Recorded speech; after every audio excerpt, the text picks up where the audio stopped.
And we are calling this meeting to order of the City of El Centro, February 18th, 2025. Madam Clerk, if you could please call the roll. Councilmember Elliott, Present. Councilmember Camarena, Present. Councilmember Marroquin, Present. Mayor Pro Tem Carter, Present. Mayor Oliva. Present. We have a quorum. Thank you, Madam Clerk. If you will all please rise. Chief Sawyer, would you mind leading us the pledge?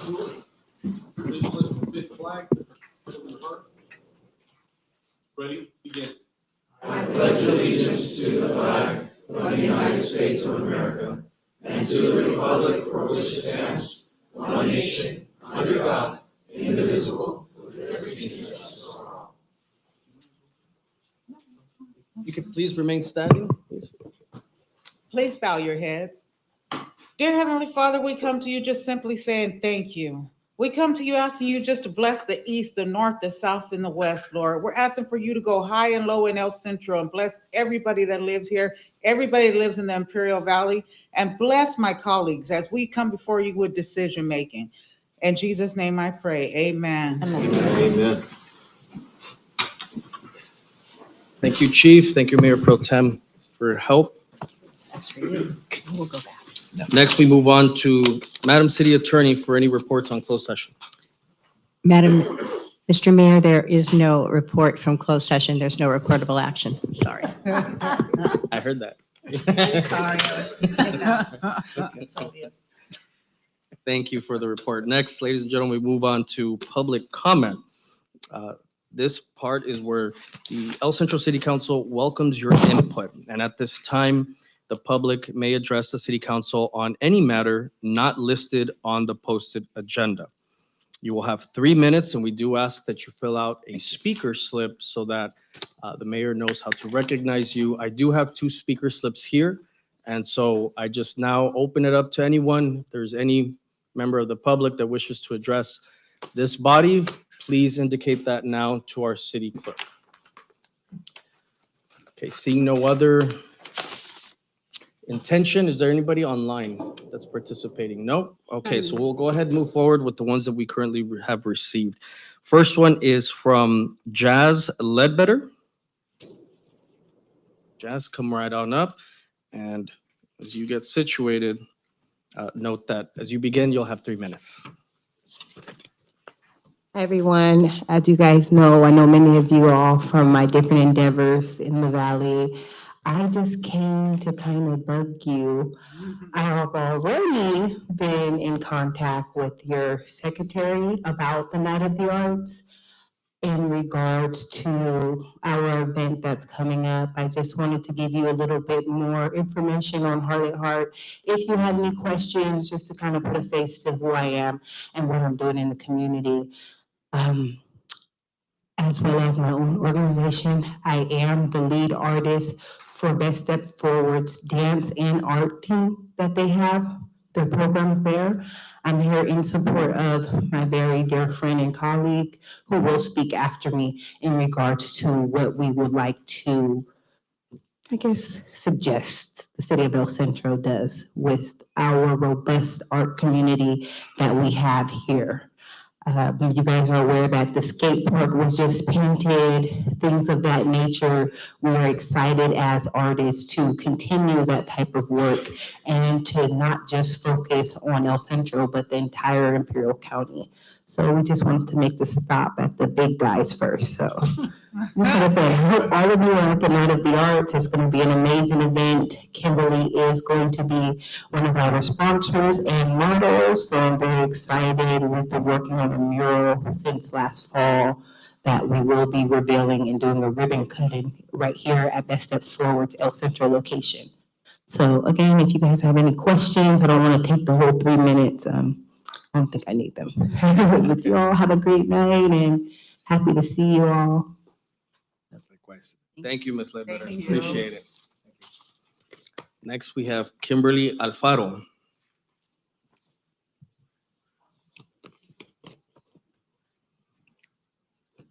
Hi, Kimberly. And you also have 3 minutes, Kimberly. Thank you so much. Hi, everybody. First of all, good evening, and thank you Good guys so much evening. for allowing me to speak here today. First off, I wanted to speak a little bit about myself. I am a local, that projects a lot. I am a local business owner on State Street, 455 West State Street. I now inhabit the Antiques and Auctions building. My building, or my business, is known as the Wine and Design Creative Studio, and I have been around for about 5 years. Before this, my husband and I were the directors for the Cultural Center in collaboration with the city and the Consulate of Mexico, where we learned a lot about our community and what our community needs. So after COVID, we decided to open up our studio, and we now work with behavioral health, San Diego Regional, alternative education, Esther Huff, and the Calexico School District, providing lessons to disadvantaged youth and the community that needs to be exposed to art. So I wanted to address a couple of things. First off, I wanted to discuss the idea. I know a few years ago, I don't know if you guys all remember, a group of artists and myself used to run the art walks on Main Street, where they were very successful. We would close them down, and we had a lot of artists that came in, where we required a list of about 600 artists in the Valley alone. Okay, so first of all, I want to commend you guys all on the murals that you guys are doing and the beautiful work that you're doing in beautifying the city. You guys are doing amazing. But I feel that we need to take it a step further.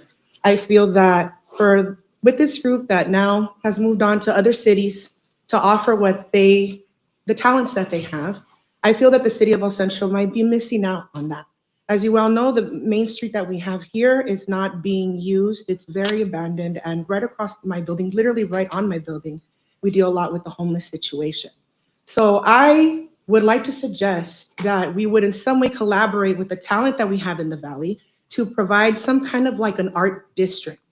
In the past, we worked with some artists that felt a little bit discouraged because they were fully involved and very passionate to make something happen. And I feel that I am now in the position to kind of take that role, to speak for my fellow artists, to be able to provide that here in the Valley. And we now have established, along with my business, our new nonprofit called Artist Alliance for Change, where we hope to work with the community, to work with you guys to be able to pursue the things that we do. For example, the first Tuesday of every month, we work with a local church and local ministry to feed the homeless. Okay, so that's one thing we do. The other thing we do is we work with, like I said, San Diego Regional and kids with autism, kids on the spectrum. We also work with children who are 5150, have suffer with mental health issues, and we work from kindergarten all the way to senior citizens. And our studio teaches about 2,500 students a month.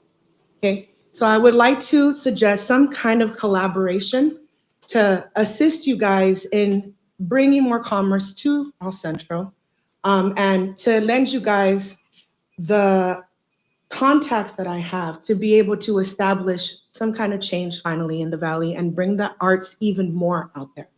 So that's one thing I would like to suggest. Kimberly, I do apologize. This is like the worst No, go part for it. of me that your 3 minutes are up. That's cool. are- So that was Do you basically. need more time? Because you're within your right to request it, and I'm within Can my I right to. request more time? Sure, go for it. Cool. So that would be one thing that I would like to suggest. The next thing would be that I know that you guys were running the cultural center at some point. When COVID hit, we decided to move on from that, but I believe that I'm in the position now. You guys would like to consider reopening that. And with my newly founded nonprofit, we can work to make that happen and now even make it more enrichment, give it more than what I could at that time when I was first starting as director for that building. So I would love to collaborate. My building's literally around the corner, and I would like to join forces to make something beautiful happen there. The next thing is I would like to address the homelessness issue that we have. You know, we do our best to feed them and give them. A lot of people bring in food, but I don't know what has to be done there. I really don't, and I feel helpless for these people. I try to have a special connection with them, but it is very difficult to see them slouched over in front of the methadone clinic where I hear that's supposed to be something that helps them wean off addiction. And it seems like they're even more, like it's kind of just, I don't want to use his name like cash cow kind of, but they're kind of just being used and being sustained by these people's addictions. So I don't know what has to be done there, but I would like for that to be something that could also be addressed as well. And I think that's all. Thank you guys so much. And I look forward to hopefully working with you all. Thank you. Perfect. Thank you, Ms. Alfaro. Mrs. Alfaro, thank you so much for your comments. Are there any other members of the public that wish to speak to this body, present or participating remotely? Okay. Seeing none, thank you for those that entered their public comment. Next, we move on to presentations and announcements. First and foremost, we're going to start with the certificate of recognition for the El Centro firefighters. And if I can ask the chief to come up and front and center, it's part of the gig, right, chief?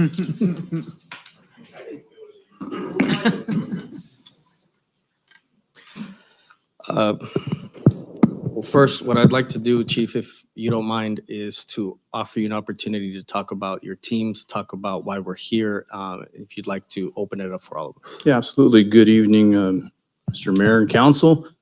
First off, thank you for taking the opportunity to recognize the efforts that our personnel put in for these recent LA wildfires. A wonderful opportunity to kind of educate and talk about some of the tasks that the fire department does outside the scope of what we provide for our community. Our community extends beyond the Imperial Valley, extends beyond El Centro, it extends beyond the state, as a matter of fact. But in this instance, we had the opportunity to provide manpower and resources to the devastating fires that, unfortunately hit the LA area this past January. In total, we had, let's see, 7 that went out.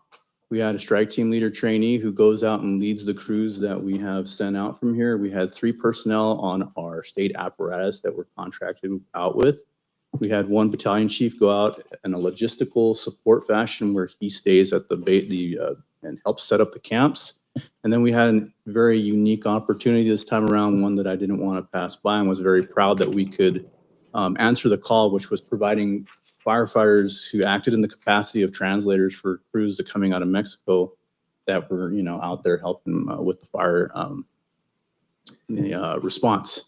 So they put in a lot of hard work, right? Is that there's an expectation during these big incidences that when they call us, we're there for a reason, and that's to help mitigate the incident.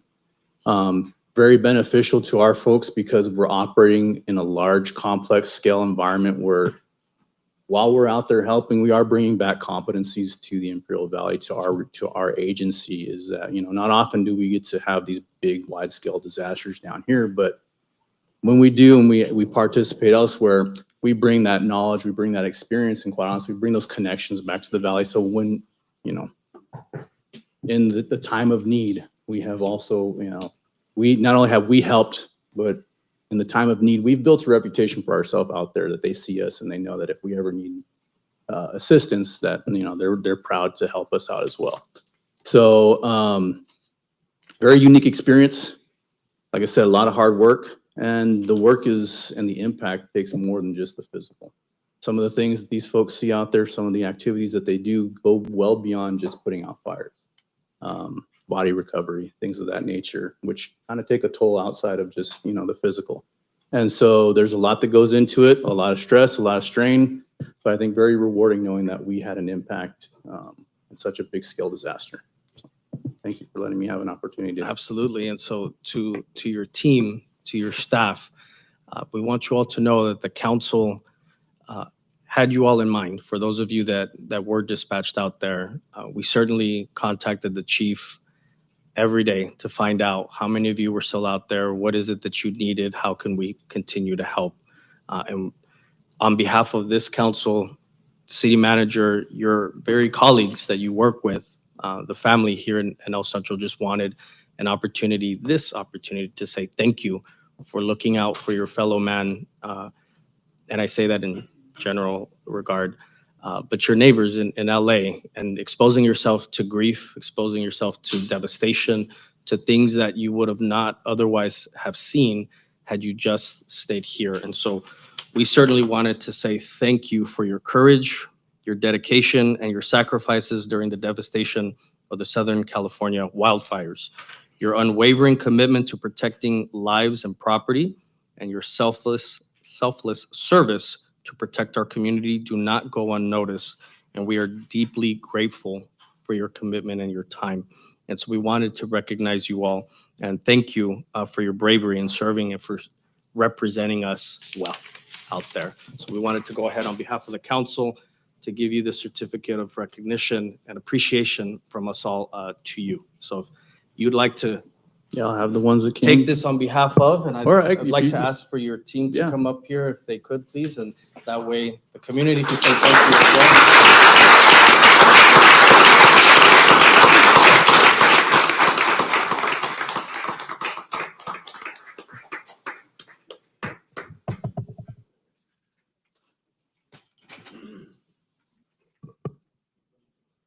There's Emilio. Oh, there he is.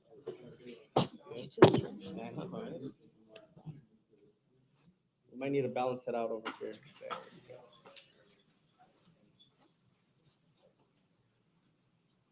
Alrighty, here we go.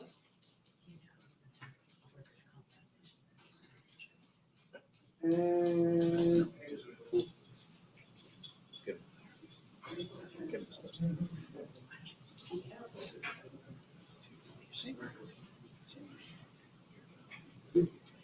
one, two, three. Thank you. Movie. And he still has his. He gave the countdown. All right, once again, to our firefighters.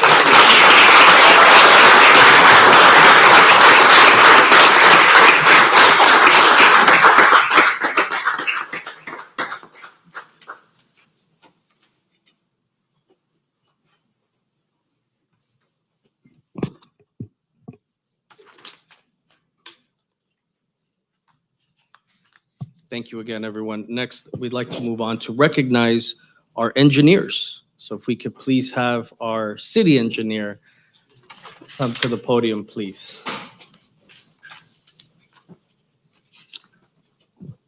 Thanks, appreciate it. Mr. Campos, this is for the general public. As many of you know, on occasion, there is a very special week to recognize strong stakeholders in our community, knowing very well that this city doesn't operate on its own. There are unsung heroes or heroes without capes that make sure that this city runs efficiently and as best to their ability. So for February 16th through the 22nd, this city is recognizing National Engineers Week. Engineers, as many of you know, innovate, inspire, and ignite changes. The 2025 theme of Engineers Week is Design Your Future, and it celebrates the endless possibilities that engineering brings to someone's life and to their career and to their community. So we want to say thank you to our city engineers for their tireless efforts and unwavering contributions to the residents and the community of El Centro through their work and through their time. And led by them is our very own city engineer, Abraham Campos, that I'm pretty sure has a few comments that he'd like to add as well. Yes, and very much appreciated. It's very moving for us in the engineering community to be recognized. In El Centro, in our valley, in our area, just promoting that leadership going forward through the schools, the STEM activities, the projects and that are coming up from the schools to move this forward. I've been a part at IVC workshops where they're moving new programs, and I'm happy to see that. I'm hoping that this is a step to acknowledge that there's a need for engineers, that there's a career in engineering, and really to thank our engineering division. From Felix de Leon, our principal engineer, Hector Socero, our assistant engineer, and our Gabriel Martinez, our infrastructure, always get the title wrong, infrastructure management coordinator, and to our techs and the new hire techs, Luis and Isai. So it's a team that helps coordinate and helps move all these projects that the city is building together. So with our engineering background, we're able to interface with contractors, with other engineers and architects to make sure that the city projects move along and impact the communities. Again, thank you to our staff. Without our staff, we're nothing. So like somebody else many times say, they make us look good. So thank you to our staff. Is there any staff that you have with you Not that you'd like to today. bring up? Oh, Hector, you do have here. Come on over, Hector. So Hector Socero is our assistant engineer taking over this new role not too long ago, and one of our big assets here for engineering. You thought you were going to get away with it. Huh? You're not going to come up. Well, again, on behalf of the council, on behalf of my colleagues, we would like to recognize National Engineers Week, and through your work, hopefully inspire a new generation that wants to get into engineering, because we do have a deficit of engineers in Imperial County. And so through your work, hopefully you inspire the next generation to learn from you also. Again, please accept this on our behalf. And we'd like to ask our Public Information Officer and team to come up here and make sure that the public is aware of it too. So thank you again. Appreciate your work. Thank you, Senor.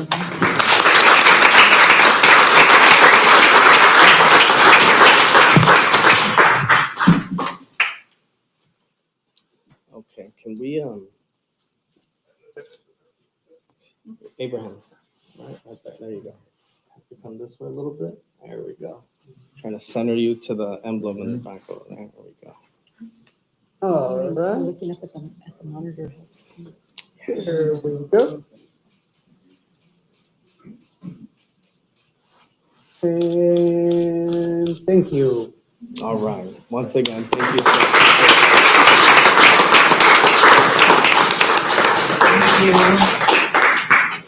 Thank you, Abraham.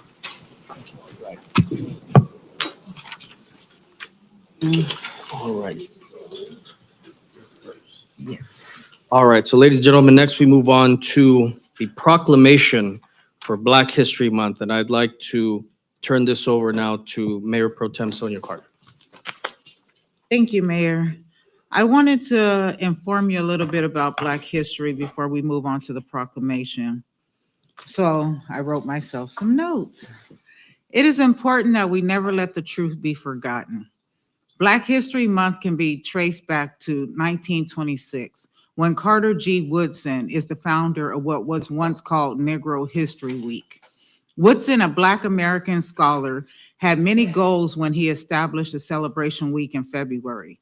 He wanted to expose school children to African American history, but he also wanted to encourage social fairness for Black history by showing people how much of the country's growth stemmed from Black aid, not only through slavery, but also through countless creativity, academic, professional, athletic, political, and cultural enrichments. Woodson also aimed to increase Black representation. Black representation is still lacking today, although this has improved in some areas over the last few years. Much of Black history has been left out of American history. In public schools, students mostly learn about Martin Luther King Jr. and not the root of Black history. Rarely are students taught about the past. Instead, they're taught reducing stories of the Black experience that glows over the rich history of Black influence that has shaped our country. Black communities are still unrepresented. Many Blacks lack the resources needed to maintain and increase their quality of life. Black history is a part of world's history. Black History Month represents Black influences around the world. Today, we not only celebrate the Black ancestors, scientists, inventors, artists, and activists of the past, we also celebrate the rise of the Black leaders, the Black business owners. The lives of African Americans have improved throughout time because of the blood, sweat, and tears, voices, and hard work of Black men and women around our great nation. I want to take this time to thank those who paved the way and granted leaders such as myself to walk the face of this earth to make positive changes. Lastly, I'm standing on the shoulders of great family members and leaders that were once beacons shining a light on the path forward as we look back at Black history. As the old gospel hymn that is associated heavily with the U.S. Civil Rights Movement says, "We shall overcome one day." My information is cited from Google and my own knowledge. Thank you.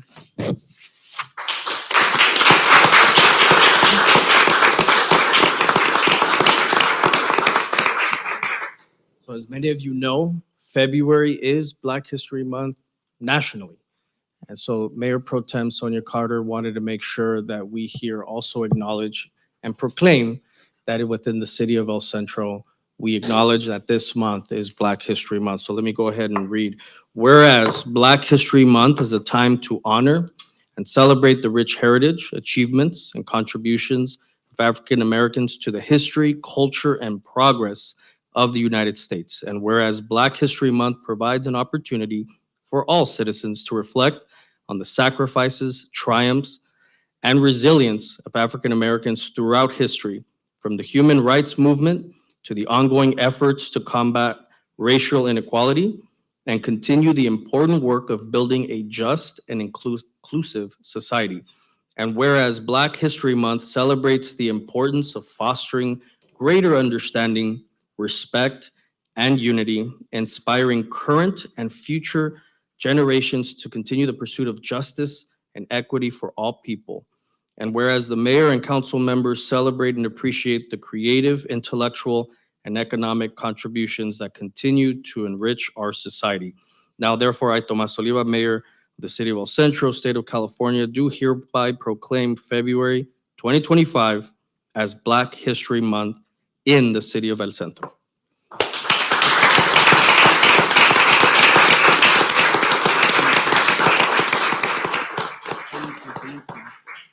We have a lot of strong leaders, pastors in our neighborhood here. And Pastor King is here to stand and accept the proclamation for the National Baptist Southwest District of California. And I couldn't leave out the Imperial Valley Yuma Area Ministerial Alliances. So Pastor King.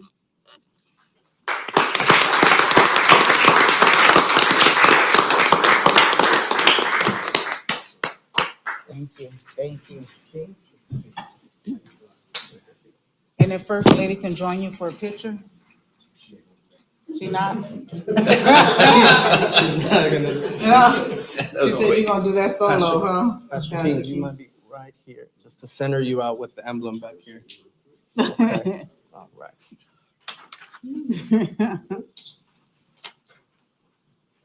Oh. So, Ms. Carter, could you do The hat, huh? I couldn't see. All right, here we go. And thank you. Thank Right. you. Thank you. Thank you.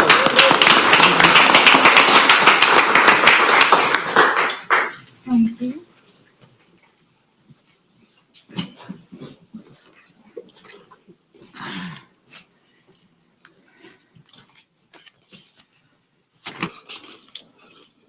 All right, colleagues, we received an indication that a member from the general public wishes to enter public comment. If there's no objection, I'd like to entertain this public comment. Is that okay with you all? Okay, so we'll go ahead and go back to public comment, and I believe this is Robert Williams. Robert Williams, sir?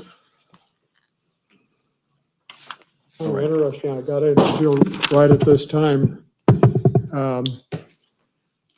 O'Neill Horton worked at our feedlot there for, as far as I remember, as long as I remember that. I don't know whether any of you knew that. But yeah.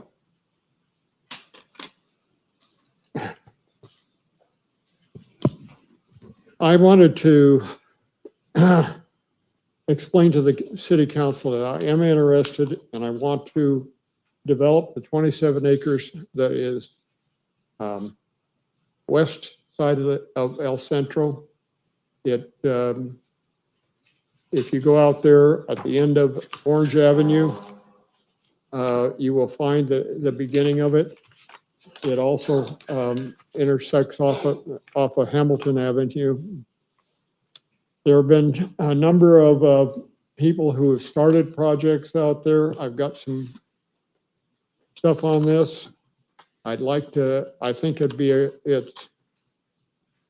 has the potential for being a very good asset to the city of El Centro.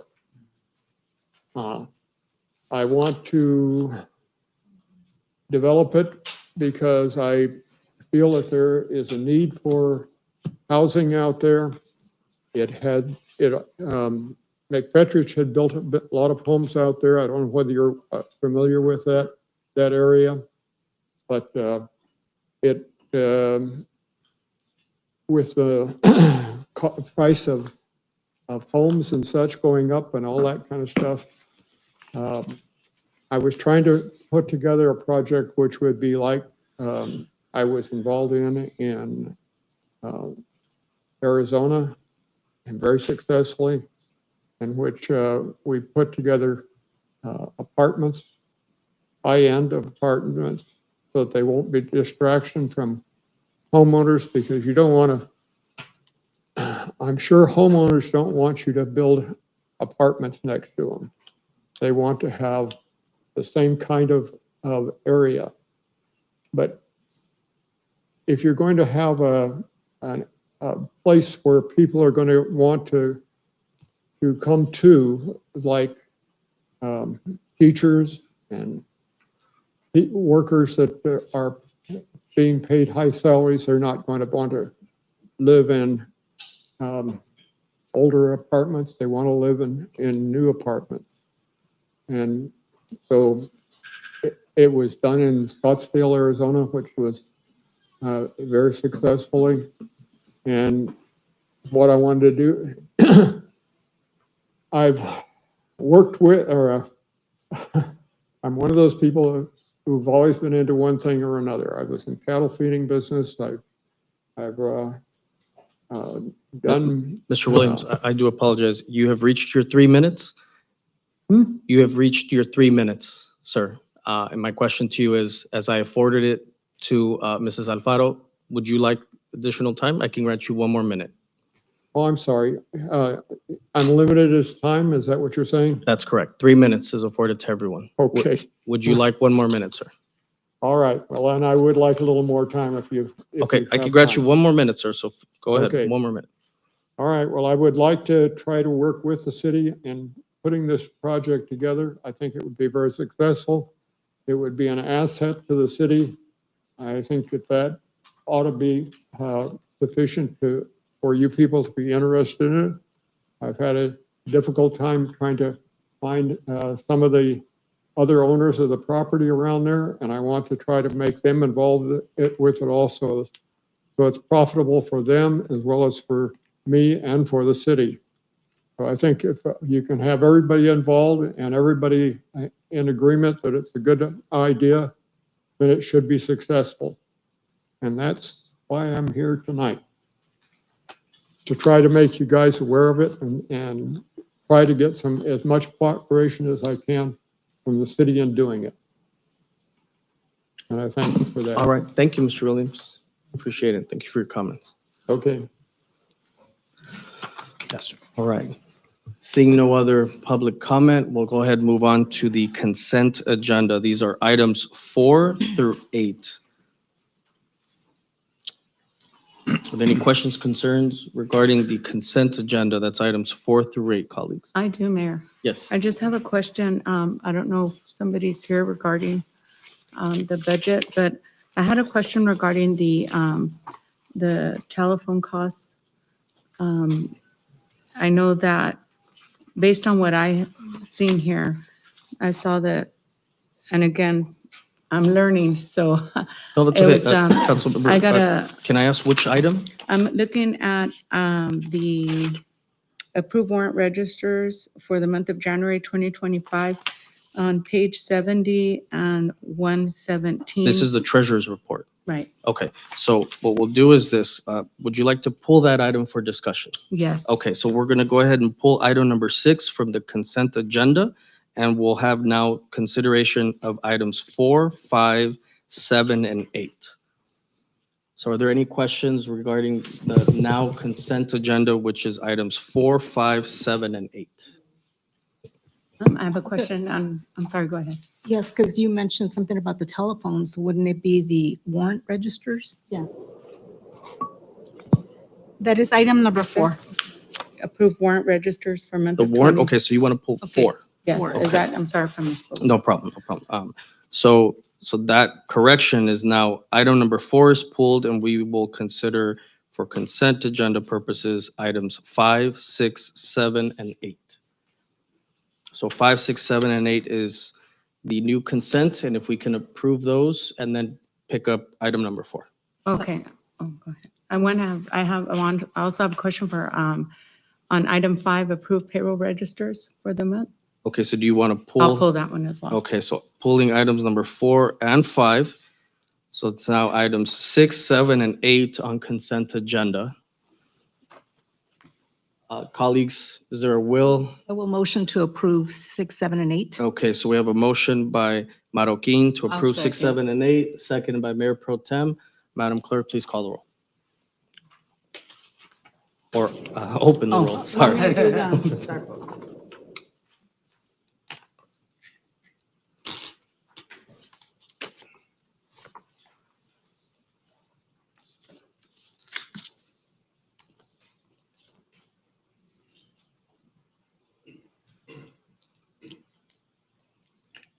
Okay, so items 6, 7, and 8 pass 5-0. Thank you, colleagues. So now we move on to item number 4, which is the item that Councilmember Camarena wanted to pose. So go ahead and feel free to ask your questions to the appropriate staff member that I would imagine Who? Liz would be. Liz, okay.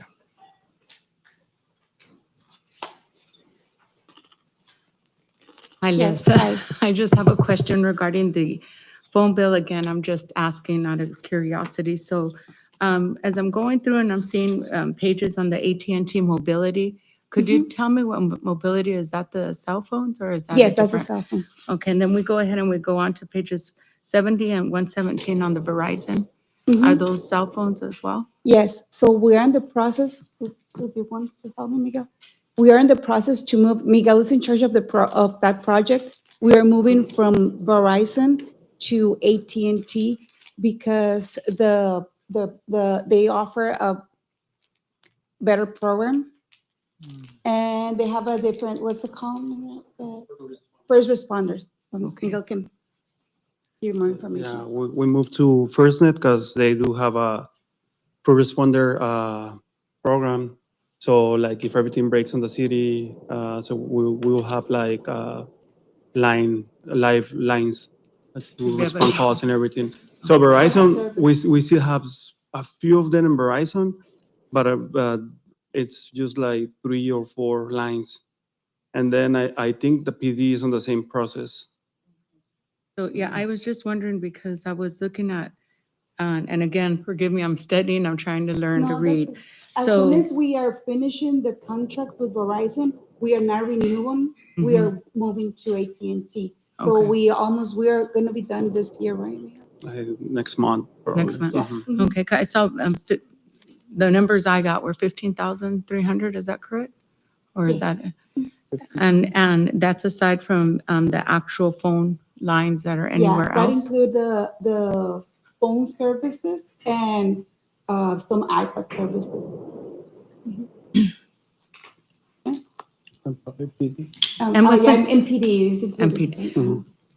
Okay, and would you happen to know just offhand how many cell phones that we service? I have a list, but I don't know the number like Okay. right now, like, All right, but I if can you give you could the. get We that have to the me. list with individuals, every person who is assigned with a cell phone number, they sign an order to pull out the, I mean, it has to be an authorization from the department head, and they also sign an agreement that that's a property of the city. Okay. Okay, yeah, and I was just curious, and I guess I'll just speak with you guys later on that, Yes, just so you sure. can inform me, because I saw one invoice and it just looked like, just one of them was $2,100, so I was a little confused with that.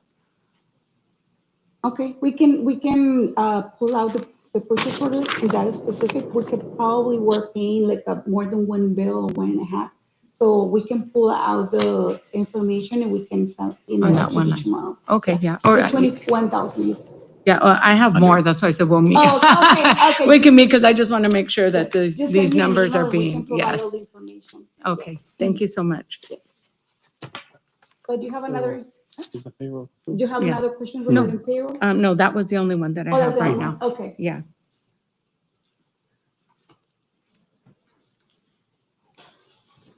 So any other questions regarding item number 4? No. No? Okay. So you also pulled item number 5. Do you have, we're going to take up item number 4 first, and then we'll take up item number 5. So is there a will of the body for item number 4, which is the warrant registers for the month of January 2025? Yes, so a motion to approve item number 4. Okay, so we have a motion by Marroquin, I'll second. a second by Carter. Madam Clerk, if you could please open the roll.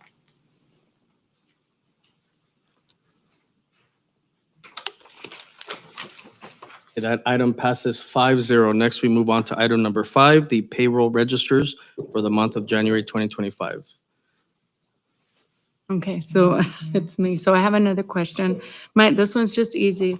I wanted to know how many people are being paid for the interim position for finance manager and or director for the interim? For the Are- interim, uh-huh. I'm the finance manager and I have an extra acting position. I have an extra percentage for being acting as a finance director. Miguel is a IT administrator and he has an acting position for finance manager. And with Mr. Andy Heath, we have a contract as a consultant.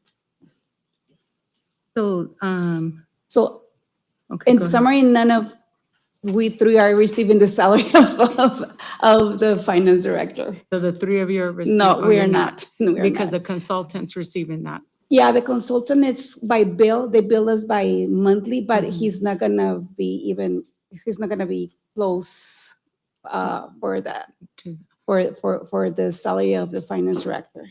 Not even with our extra pay that Miguel and myself, but we still have our job description is like our contracts as for finance manager and IT administrator. Okay, so finance manager, but you have the interim of the finance director, the Yes. same with Miguel. Yes, that's correct.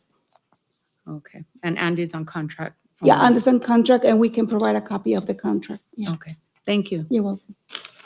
I don't have any further. Okay, great. Thank you. So, colleagues, any other questions related to item number 5?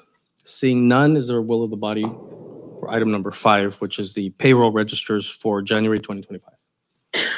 I move that we accept them Okay, we have a for motion 5. by Mr. Elliott, second by Mayor Pro Tem Carter. Madam Clerk, if you could please open the roll. Bless you.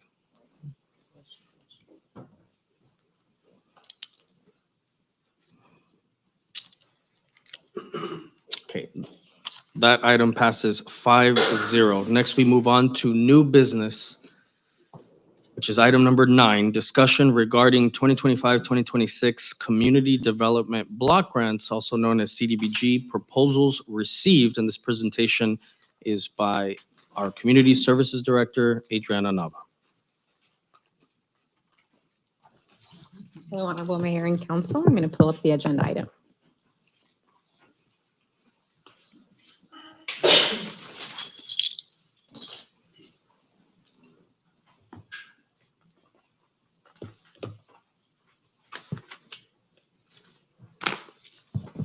So the item before you is the summary of CDBG proposals that we received for the following fiscal year, so 25-26. Just a little bit of a recap. We have a citizen participation plan, and as part of that, we accept proposals from different nonprofits for a portion of the funds, the public services. And each of those proposals is to benefit at least 51% of low moderate income persons, aid in the prevention of slum or blight, or meet other community development needs having a particular urgency. Before deciding on these funding activities, this year for us is a little bit more of a challenge. If you've kept up with some of our headlines, there are some changes at the federal level, and this is federal funding. Most recently on Saturday, I noticed that they are laying off approximately 50% of HUD employees. And so with that being said, the funds that we've received in the past have greatly fluctuated. When we started CDBG entitlement, we received about 808,000. Now we are about 539,000. And so this year has been particularly more challenging to anticipate how much funding we receive, because if we foresee that they're cutting staff and they help oversee the program, we may be receiving less funds. So for now, one of the things that we are looking at is just we are basing it off of last year's entitlement amount. And then we are also being conservative on how much we receive for program income. So some of the funding that we issue for, let's say, some of these housing programs, people pay back their loans when they sell the home. And so then it becomes program income. And so we were pretty modest in the amount that we're anticipating receiving. And so overall, our numbers you're going to see are pretty conservative, because we don't know what's going to happen in the next few months. And so this is different from other years. Other years we tell you we're being careful. This year, probably even more so. Okay. So just so you know what we received, and I think I see Catholic Charities is here, Danny's here. We've never formally met in real life, so it's good to see her here. Catholic Charities submitted for the Senior Nutrition Program. Catholic Charities also submitted for the Homeless Day Center. We also received a proposal from Shell Helpline, and then another one from PAL. And then lastly, I did meet with an individual from Whole Person Care Clinic. It's a new clinic that assists with street medicine, and they're off of Yorman Road out in Heber, but they do provide services in our community. Okay, so that was on the public services end. As you know, there is a cap, and then we're also required to provide fair housing services, and so that takes up 47,250 of the amount allocated. Total that we're anticipating receiving program income plus our entitlement amount, we think will be about 551,655. And then public facilities and infrastructure, we're asking the council to decide on one activity. There are great needs in our community, and so we did include improvements to one of Fraser Field, which includes full 4 fields there that are baseball diamonds. Purchase of bus shelters, which we heard was also a need from one of our council members, and then improvements to the McGee Park Community Center area. We haven't really improved that facility in a while. It needs some paint, new doors. There's definitely, needs across the board. And then housing activity, which would be lead-based paint, asbestos removal, sidewalks in support of the housing rehab project, which is just fronting the house that we are doing the rehab on. And then code enforcement activities, which you have also prioritized in the past, and then also program administration, and that one has a 20% cap. Okay, so you'll see on the left-hand side for Catholic Charities, the requests. So Catholic Charities for the food delivery requested 25,000, and then on the right-hand that you'll see in the column our recommendation to council. Same thing for the Homeless Day Center. The request was 25,000. Our recommendation based on the amount is 7,623. For Share Helpline, same. The request was 20,000. Recommended allocation was 7,845. And then for PAL, same thing. They requested 10,000, and we are recommending 3,750 because of the limited funding, a limited amount of funding we have. We are not recommending Whole Person Care Clinic, but I told her that we do receive a separate pot of money through the Permanent Local Housing Allocation Fund, and that perhaps in the future we can give them some funding for a program that's also, needed in our community. So that's kind of in terms of recommendations, what I have. And then, so I just included some images for the public facility options. You'll see on the left-hand side, the 4 ball fields that I'm referring to. The bus shelters, I did speak to our public works director, who informed me they're about $40,000 each. They don't really take us that far in terms of the funding that we have available. And then the community center, which would do new doors. We do new doors on the actual community center part. And then exterior paint is stretch dollars as much as we could. So with that said, here is pretty much the breakout that we have for the 551,000. We did break it out into program income and then our entitlement funds. And now it'll be up to council if you would like to decide on some of the activities. I also, in the past, have been asked about, what did the folks do with the funds received? So for Share Helpline, I believe last year they helped 7 individuals, and they used the funding for operating expenses, supervised visitations, and so you can see the amount that was spent and what they did with it. Same thing for PAL. They did utilities, building insurance, computer software, and so that's how they were able to use the funds received. And then Catholic Charities bought supplies. So in the past, we've requested that 80% of the funds go back to food for Catholic Charities for the Senior Nutrition Program. And then again, this is just the reiteration of the recommended activities. And I'll open up to council for any questions, comments.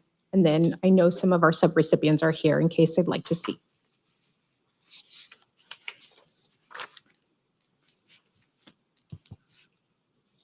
I have a question.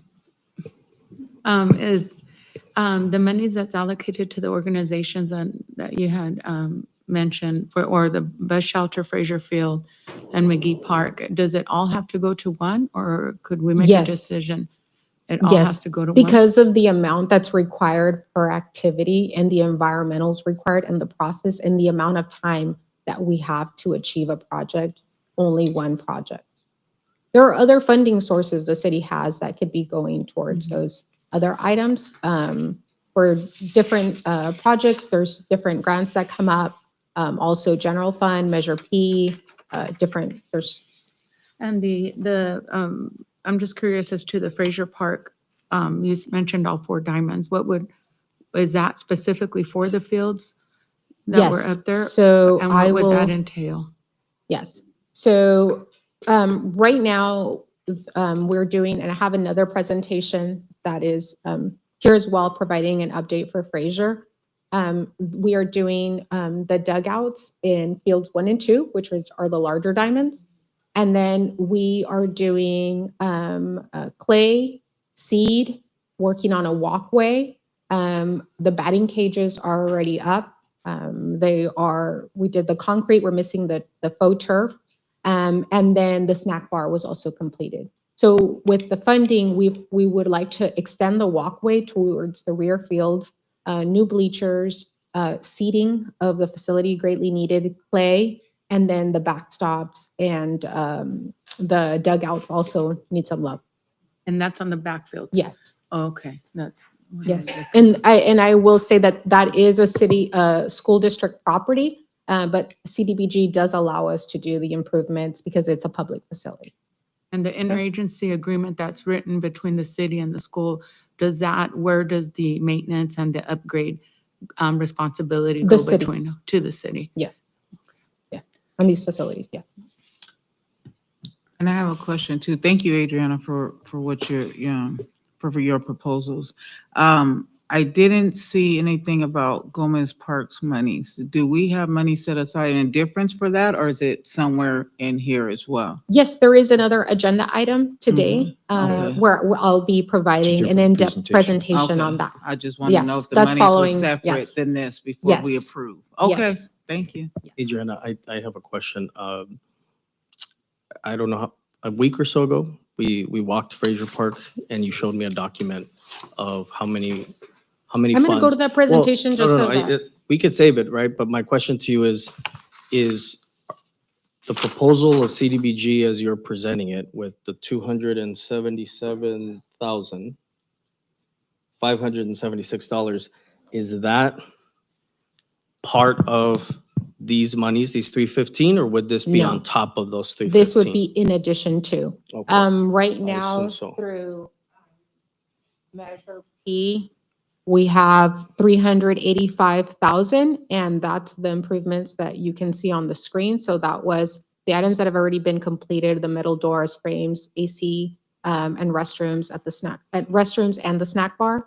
That's been completed. The snack bar interior renovation, stainless steel, all of that has been completed. And the total amount for this right now is 315, because with an older facility, we need to have a little bit more wiggle room to complete those So improvements. I don't want to steal your thunder. I know this Yeah. is part of your next presentation, but what I wanted to make sure was that 385,000 that this council approved, or previous council Yes. approved, that was Measure P, Yes, right? And that is separate from CDBG. separate, and And so also, what's being presented is not only does Fraser Field already have 385,000 invested in it, but the proposal here is to add another 277,000. yes. So my question is, why wouldn't, and again, I'm jumping the gun because I haven't Mhm. seen your McGee presentation as it's going to be revealed. Why wouldn't we take those 277,000 and apply it to McGee, since we've already invested just shy of 400,000 to Fraser? Okay, can you repeat that last part? Why wouldn't we? Why, because you listed purchase of bus shelters as an option. Yes, for there's that three money. options before you. You also listed McGee Park and community center improvements Mhm. as an option. And so this council is aware that we have already invested 385,000 to Fraser. can you go into how these additional 277,000 would realize the full vision of it and how we'll get there, and why we would not think about bus shelters and McGee Park, and how this money would reinforce the 385, or why wouldn't we consider, because we've already invested that money of Measure P, move this amount to another need in the community? And that's the question, is help me understand why. So these are way, options for not the that way. council to decide, but for me, the backfield have had very minimal improvements through the years, because before it's not city property, the school district. And so there was a lot of those conversations. And so for me, this will be closer to improving that facility as a whole. And essentially all we will be missing is the Musco lights to be essentially completed with the Fraser Field improvements. For me, it's great when we can actually complete a project and you see visible improvements. That's finished, we won't touch it for another 10 to 15 years, rather than kind of, sprinkling things everywhere, but not completing them. And so for me, this will get us just one step closer to the lighting project. And also the usage of the facility. This usage is used by Little League, and they use it year round. We also have Best Step Forward. They have a Challenger League. They also use it. It's also an area of the community, for me, that is an area of distress if you look at the low moderate census tracts. And so the McGee has some of that, but we've already done a lot of those improvements there. Now it's going back to our buildings that we did, I think, some improvements early 2000s, late 90s. And so it still looks good, but some of our seniors now are struggling with the doors. So door improvements would be greatly appreciated. Paint over time here, the sun it impacts just any color you put on any wall. And so again, it's up to the council to decide, but the needs are there. For me, they're all great needs. The other thing that we're adding that I have it for Fraser Field is through Air Pollution Control District. We had applied for a grant years back. We got awarded last year. And so now Omar is working with Abraham. Omar is one of our new team members on doing the parking lot improvements there as well. And so that expands capacity and enhances the area, in an area where historically that alley has just been dirt. And so, for us, it's about completing projects. It's nice to do that. And sometimes it takes lots of buckets of money to bring it to fruition. So that was the long answer. I appreciate it. And if you could tell me why the school district is not responsible for their part of the field? I don't want to speak for them. Maybe that's a separate meeting. But in some of the conversations, their students, they don't see their students using that facility, students who are enrolled in school. And we do have an interagency use agreement where we don't use it either, but the community itself uses it. And so we can discuss it. There's been some change in administration. Maybe that's, a future conversation we can have with them. But they've had, reservations on improving that facility. And so have we. And so that's why it looks the way it does. So. Adriana, has there been any talk about, and this may be off topic, but about purchasing those areas as a city? No, because we have an interagency use agreement. It's public to public. So using public dollars to, it hasn't been an item of discussion, because we as a community, the city has access to it. Yeah. And then by that interagency agreement, the city's responsible anyway for the maintenance. Yes, well, yes and no. Our interagency agreement assigns roles and responsibilities. Some of them they do complete. So for example, I believe at Sunflower, they reseed some of the soccer fields. In the event, like restrooms, we are not responsible for. So there's different responsibilities outlined in the agreement. And then anybody who uses the facility also is required to provide insurance and indemnification in the event anything happens. I did have a question regarding the bus shelters, Adriana. Yeah.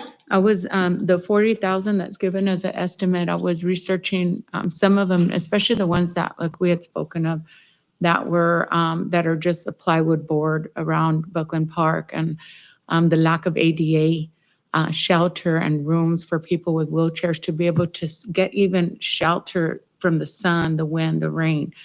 I don't know if that 40,000 is just for what we have right now, or is that something, an estimate to bring us closer to having individuals with disabilities and walkers and so forth being able to be sheltered as well? So the bus shelter, the 40,000 one that I was speaking to Abraham today is the kind that is in the image before you. So it includes the area with, it's a bench, an area for a wheelchair, and then a trash can, and then usually they include lighting as well. You can customize them, you know, like anything else, and so that increases cost, but generally it would be about 40,000 per shelter. Okay, because I was looking at the Sierra model, and I see that there's one similar in Imperial, and I think it's very classy, and especially when we have so many people, especially with events that are held like at Buckland Park, then people are coming in from everywhere and they see our plywood just there, you know, and so it takes away from that. So, and also the elderly that come from the hospital, that come from the hearing doctor and so forth, they have to find a shade with one tree that's right next to at the end of the Mormon church parking lot. So this also provides an ability for solar lighting, which would provide safety in the evening, and for families that maybe take the bus there and have to wait towards the end of the evening to be able to drive home. So I think that if we could see, if maybe you guys know the estimate of a cost like that, has some tile roof, it just looks nicer. And I think the same with the start field, we have people that go in for many of our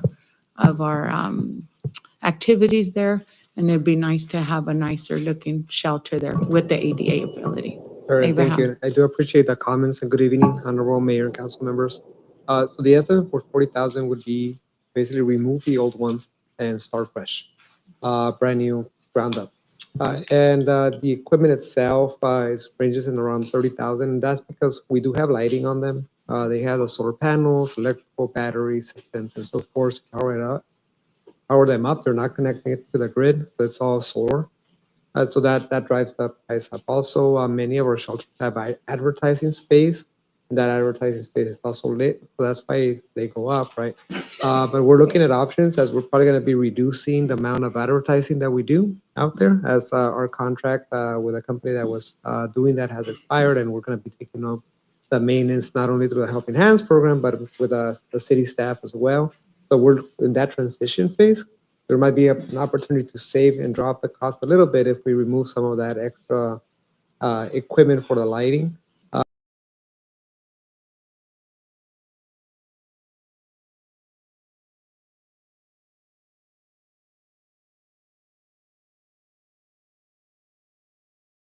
And basically creating that space. If that's the case, we'll modify as many as we can. That'll be a much reduced cost than this to achieve the same goal. However, to customize them and put a logo, make them more attractive, that would be a fresh up. So that's where this cost comes in at around 40,000 with installation cost. Okay, thank you. Welcome.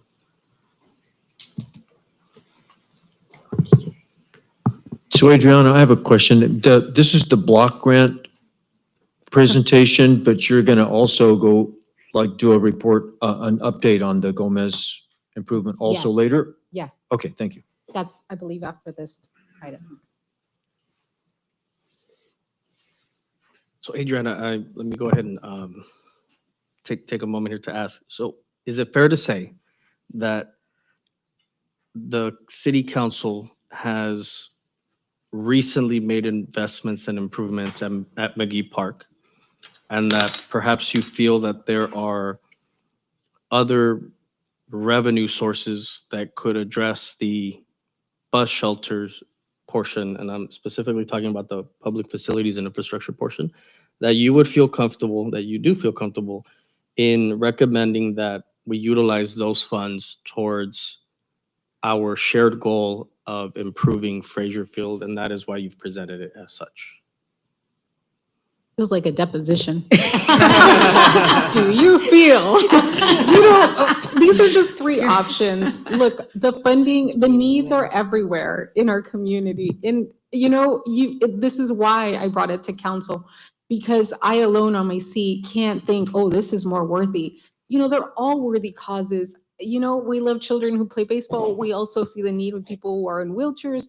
And I see the seniors at the community center. I get pintar. We got these doors are getting heavier. So these are, it's like picking amongst your children. You can't pick them. This is why it comes to a body of 5 elected individuals who can tell us the needs. There was a part of me that just wanted to interrupt you and say, reclaiming my time, that's a yes or no. Yeah, you guys can decide. This is tough. This is why I don't want to do it on my own. No.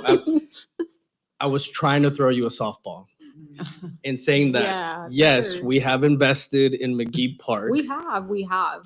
And Yeah. that certainly it's not about choosing that Fraser Field is more important than McGee, but knowing that we have recently made investments in McGee would allow us to feel more confident that continuing to invest in Fraser would allow us to get to the finish line in terms of the improvements that need to be done there, so that the people and the community members that use it could finally see the totality of the vision of what that park could provide them and what the folks that live around there deserve to have as well.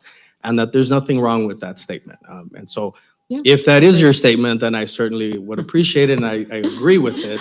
No, and I will say, Fraser, the last 2 backfields, it's like one of those areas where, nobody really wants to claim it. And so money has not been, added for the 2 backfields. And I think that, it's a need, like all of the other needs presented.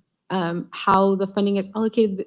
Look, this is 1 round. We went with McGee. I think we've done 3 rounds of improvements at McGee. And so the vast majority of those have been completed. So as future funding becomes available, we can seek it out for McGee.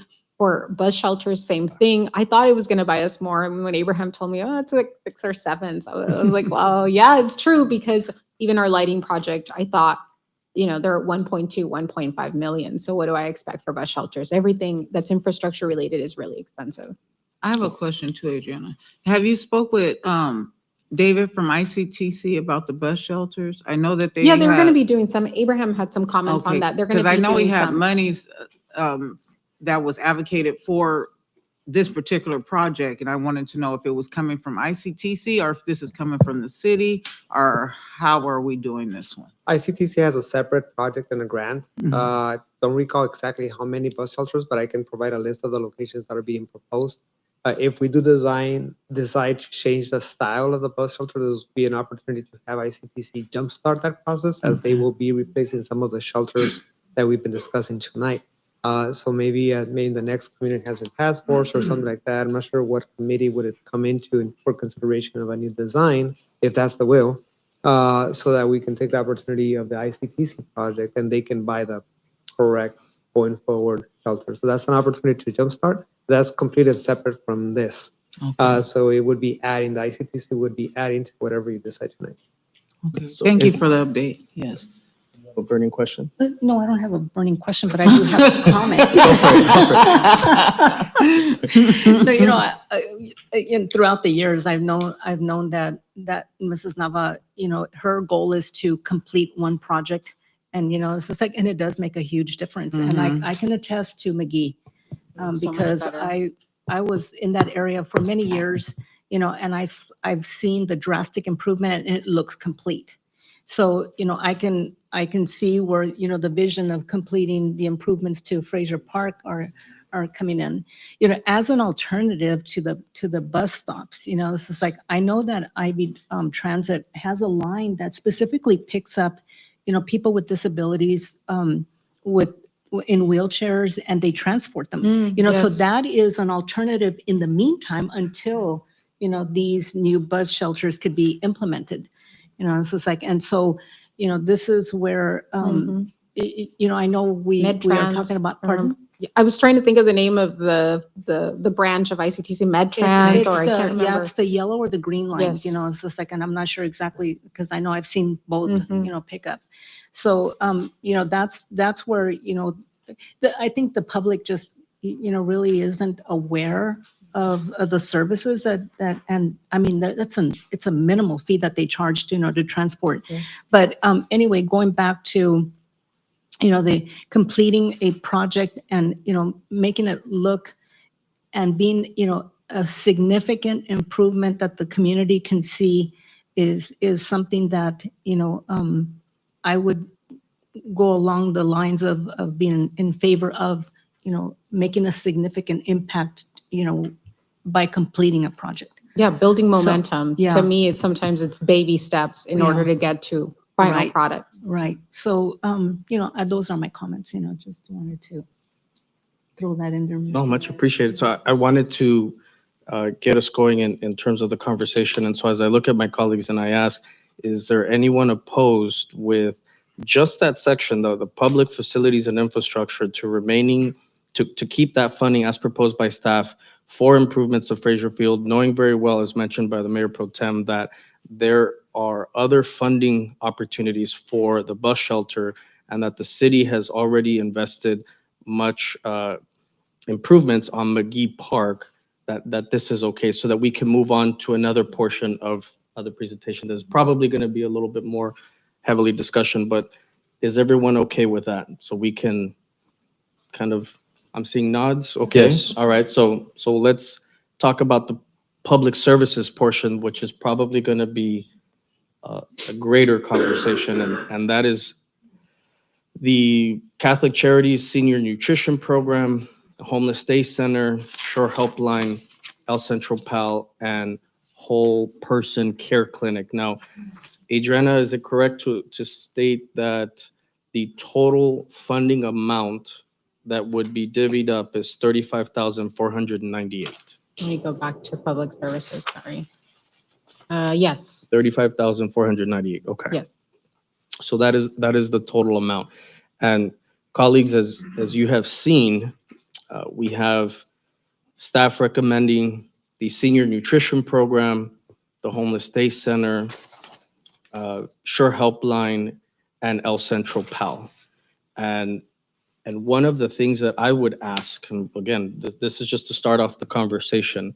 In the past, we have discussed investment in athletic programs that have a stronger nexus with Measure P and has a greater reach in terms of what we were able to achieve to have a significant investment in PAL. And that's a budget question that will come later on. And so for that reason, I would suggest moving the PAL monies into the senior nutrition program. And again, that's just to start the conversation. May I ask, I'm looking at the Sure Helpline numbers, and I know everything here is important, I understand That's why that. it's so challenging. It's very challenging. But I'm looking at the numbers of people actually served, 7. and, that was 7 people. And Yes. then we have 4 people thus far, right? And for 24, 25. Yes. And I'm a big supporter of investing in children and the activities that they're afforded and have access to because of the restrictions that we have as a valley and as a city. I would recommend moving the Sure Helpline if there's any movement that's being recommended to be moved. And I would love to see the PAL. I understand what you're saying, Mayor, about the other funding sources and so forth, but if I'm looking at the number of projected and actually served in both of these entities, I would have to call out that between the two, my vote would be to protect PAL.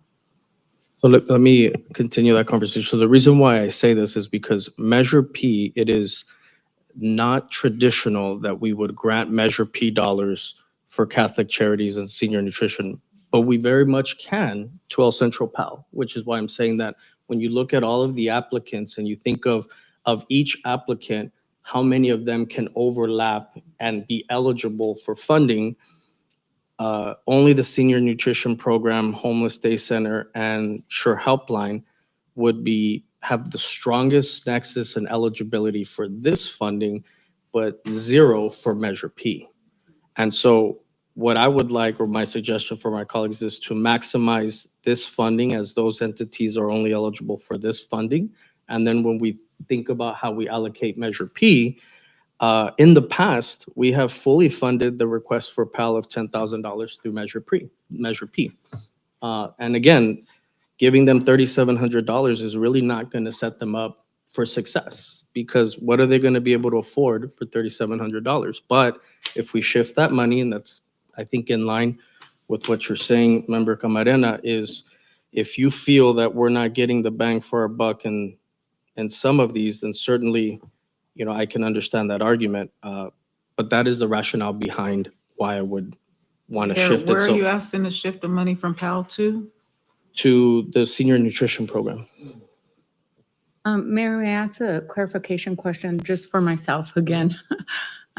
Going back, just so I understand, going back to the, what we approved as far as the warrant registers for January 2025, when we make contributions to Catholic Charities, like 16,700 on page 78, 17,200 on page 99, if I wrote that correct, what is that for?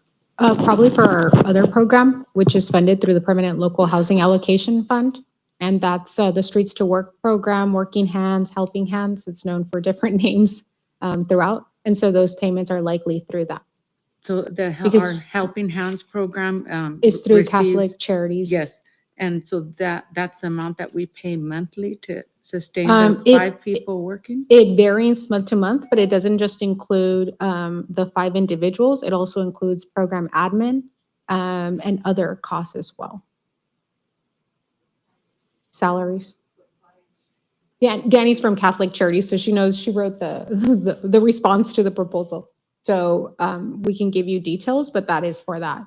I would not appreciate for- that. Not for this program, So that's the separate. 16.7 and 17.2 is for the Helping Hands program. Yes, yes, For administration and the 5 people we hire. yes. And also transportation, vehicle costs, fuel costs, insurance, it all adds up.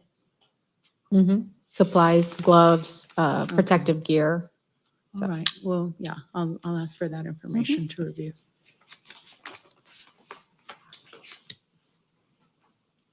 So I guess the question, as we are organically developing this, I'd like 4 more colleagues to weigh in.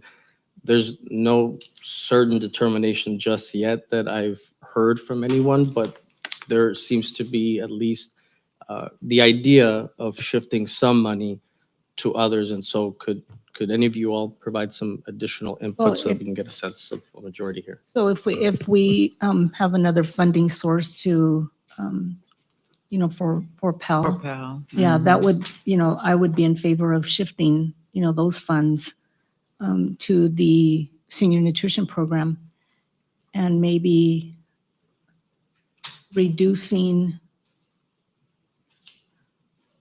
because of their outcomes, it's just like now, 7 individuals in a year is not a lot, but then again, what type of services were provided, and how did they, spend, the funding for that. Maybe They don't give propose. you details, correct? Well, so Yeah. they I asked think for somebody from Sure Helpline 20,000. is here as well. Somebody from They Sure asked for Helpline? 20,000, like, for example, Sure Helpline, 4,000 was for staffing, 13,800 is utilities, and 2,200 is supplies and miscellaneous. That's how they broke it down Mhm. to justify their request. When will the Measure P for PAL be available? That would be a budget cycle thing, so we would approve it in June. Correct. Right. And if that is something that we direct staff in the budget cycle, then it would be after June.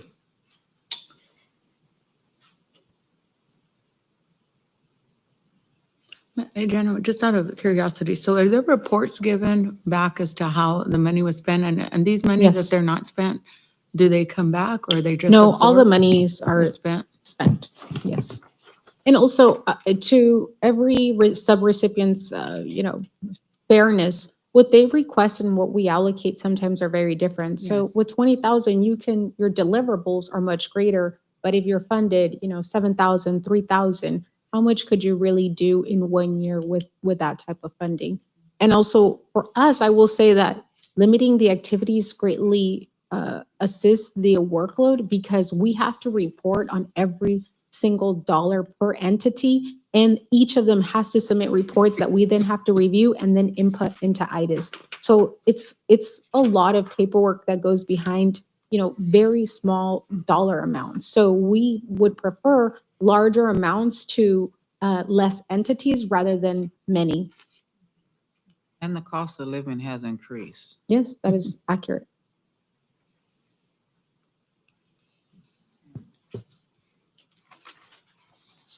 We have a decision? So I do say that you are correct, Mayor, about the POW. We could give them money for Measure P. And I know that food has really increased, so the senior nutrition program would definitely benefit from adding monies to them.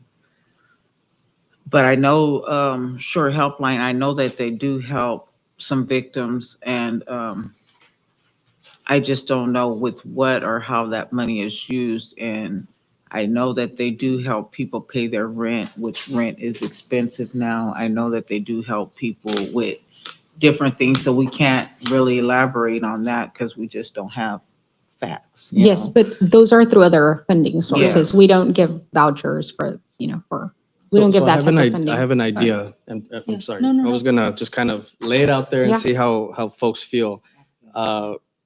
The 3,750 from PAL shifted over to the senior nutrition program. Brings it over to $20,000, $30. Mhm. Yes. Okay. And then And then- Sure Helpline asked for 7,800. They state here that 4,000 of that was for staffing. So I would say 4,000 for that, the remaining 3,848 to the homeless day center. Yeah, I was gonna propose something very Something similar. similar? Yeah, And so again, that's just a working thought. And that way in what Sounds they good. broke down, Sure Helpline, they've stated staffing of their request of 20,000, staffing was 4,000. So in order for them to continue to have Doors their open, professionals to yes. help the individuals that they help, I'm completely fine with that. Not as comfortable about paying utility bills and things like that. But again, we just had a public member here, a business owner from downtown, talk about homelessness in our downtown area. And so shifting that money over to addressing and hoping that we can target that concern as well is Yes. it's right before us. So that's an idea. Now I granted, agree with you, Mayor. That Yes. sounds really good. I'm in favor of I that can because I agree was with gonna that. propose very similar to. Similar, yeah, same. cool. Yeah. Uh-huh, yes. Okay. Do we need a recap? You want? Okay. All A right. recap. All right. So 16,280 16,280 plus and 37,500. So it would be 37,550. 20,030 30, uh-huh. for the senior nutrition program. It would be 3850, 623 plus Wait. 3845. 3845, 11,468. And for what's that one? 11,468 for to, homeless day Homeless center, Day Day Center. Center. and then 4,000 to Sure Helpline for staffing. Okay. Al, we will come back at another time Yes. for that, Mhm. Okay. just for the record. We said it here. Yeah, I said Yeah. just for the record. Did any applicant want to come up and say Any anything? applicant This wants would be the time. Making out like a bandit, so she does not. Yeah. We have the chief there, so go ahead, chief. So, good evening, Honorable Mayor and members of council. Ed Preciado, who is the director of the El Centro Police Athletic League, could not make it tonight. He had a conflicting meeting. So he and I have had some open dialogue about it. And I understand the will of the council tonight, but I do want to call out a couple things to council members' attention. About a year ago, the federal government ceased any ability for us as a police department to assist any nonprofit, in particular the El Centro Police Athletic League, with donations from our asset forfeiture accounts. Historically, we've donated $25,000 a year out of a select fund, which is an asset forfeiture fund, and that was earmarked for nonprofits, specifically for PAL, because they had next police department. That ceased about a year ago. Since then, Powell has been struggling to find new ways for funding. And I appreciate the mention of Measure P, but I would like to point out that was mentioned last year during discussions and no Measure P funds allotted to Powell. So while I appreciate the discussion here, I would strongly urge that we revisit that, because based on my limited research, and I had a very short time to do it today, it looks like the last time anything was given to Powell was about 2 years ago. I understand $3,000 is not a lot, but when we look at the deliverables of the El Centro Police Athletic League, serving over 300 youth in our community, all of which are low-income housing, low-income families that cannot afford to participate in other sports.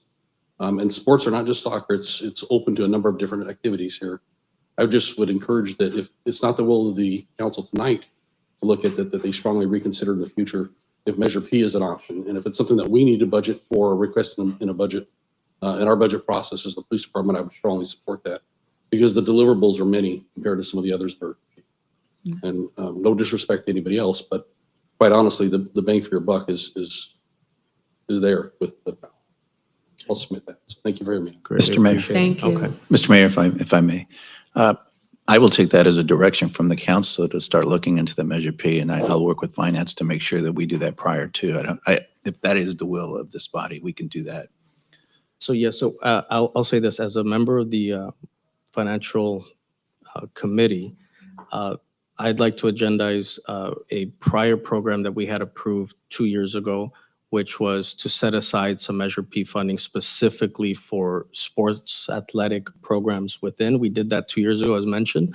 And I think it was the council's intent to continue that. So this is it's unfortunate that it wasn't continued before, but we'd like to bring it up to the committee.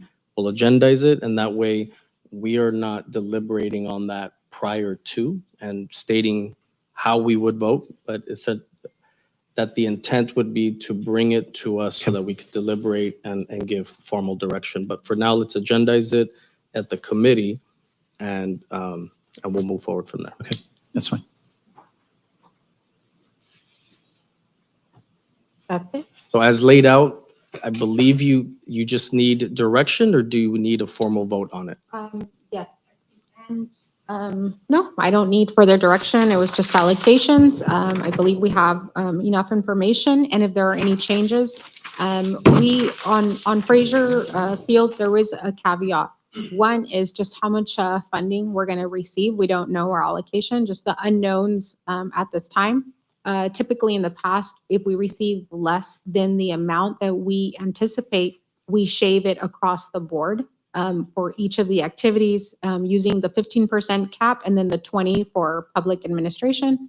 And then lastly, for Fraser, this is an area we have historically funded with CDBG funds. So we do need to make sure that we meet our national objective of low to moderate income. And so that includes for us looking at the Little League entire service area, which goes outside the city limits, and making sure that we meet that criteria. I think we will just by driving our communities, but it is a final step that we'll need to complete. And so if there are any changes, we'll come before you.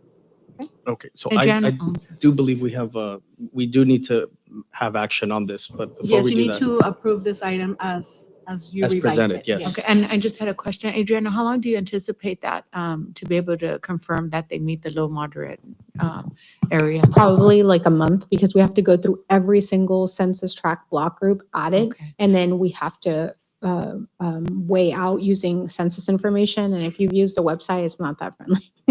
Okay, and that's just for my clarity, that's just being able for the El Centro Little League area only. That doesn't include Sunbeam or anything. We're No, just talking it is, the eligibility is based the on city. who uses the ball field. Okay, And so we are using, generally who uses the ball fields is Little League. And so we're going to use their service map. okay. And then based on that, incorporate the census information.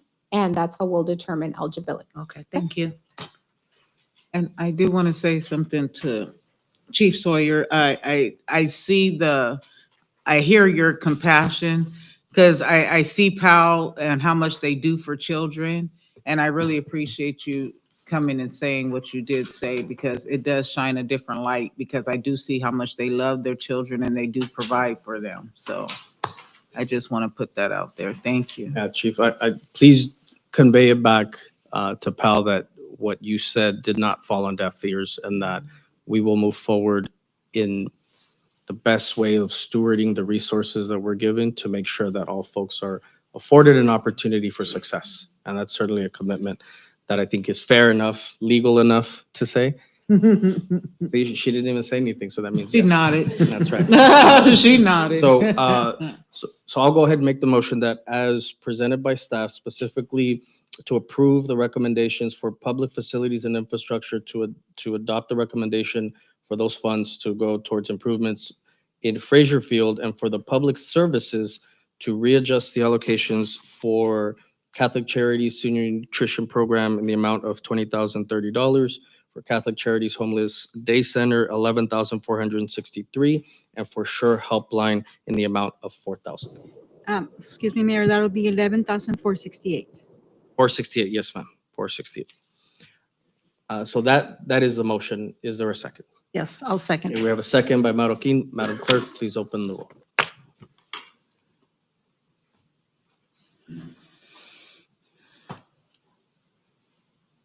Okay, that item passes 5-0. So thank you very much, Adriana, for that presentation. Thank you. Colleagues, next we move on to item number 10, the award of wastewater treatment plant ultraviolet disinfection improvements project by Abraham Campos.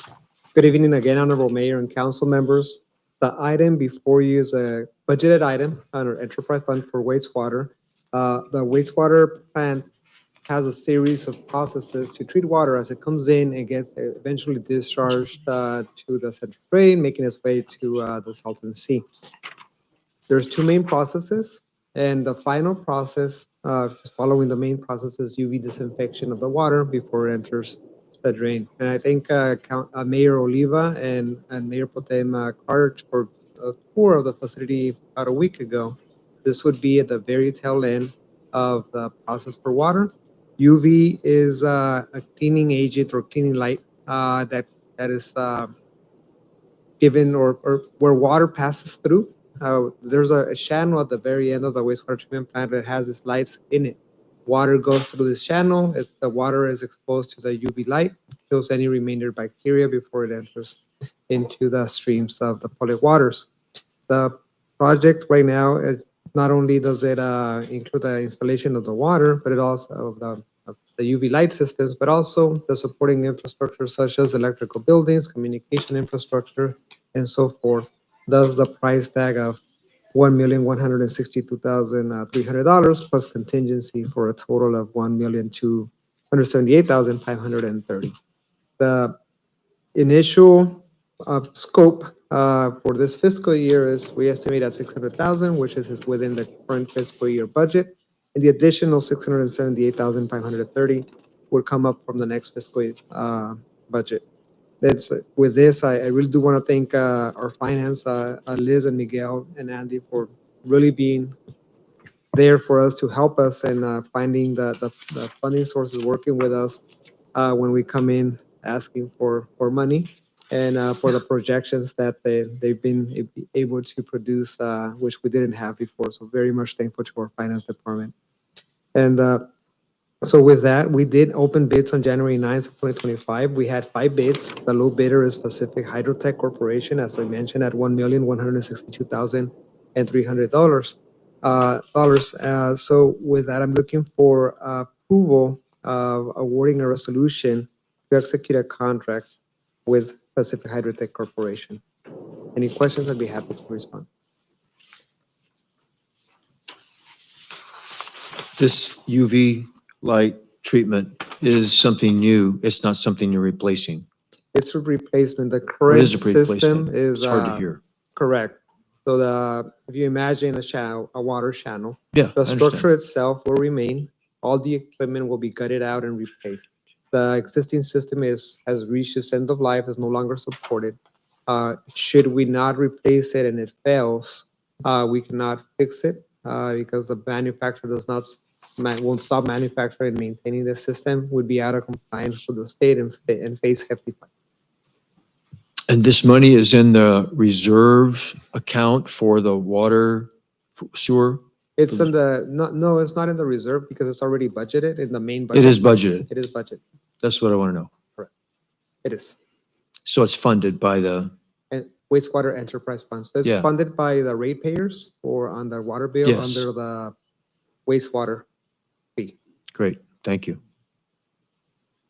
Any other questions, concerns? If not, what is the will of the body in relation to item number 10? So I will move to approve item number 10. We have a motion by Marroquin. I'll second. We have a second by Camarena. Madam Clerk, please open the roll.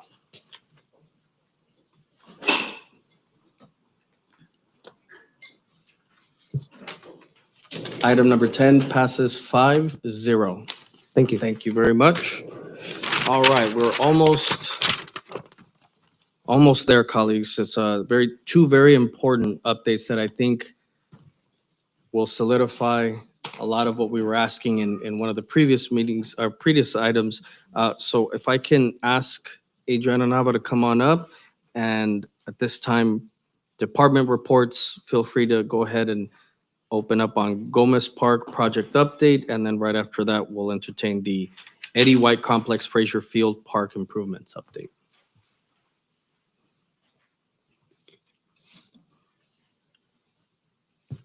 So I will say capital projects aren't for the faint of heart. There's a lot of work that goes on behind the scenes before we actually even start a project. And I will start with Gomez Park.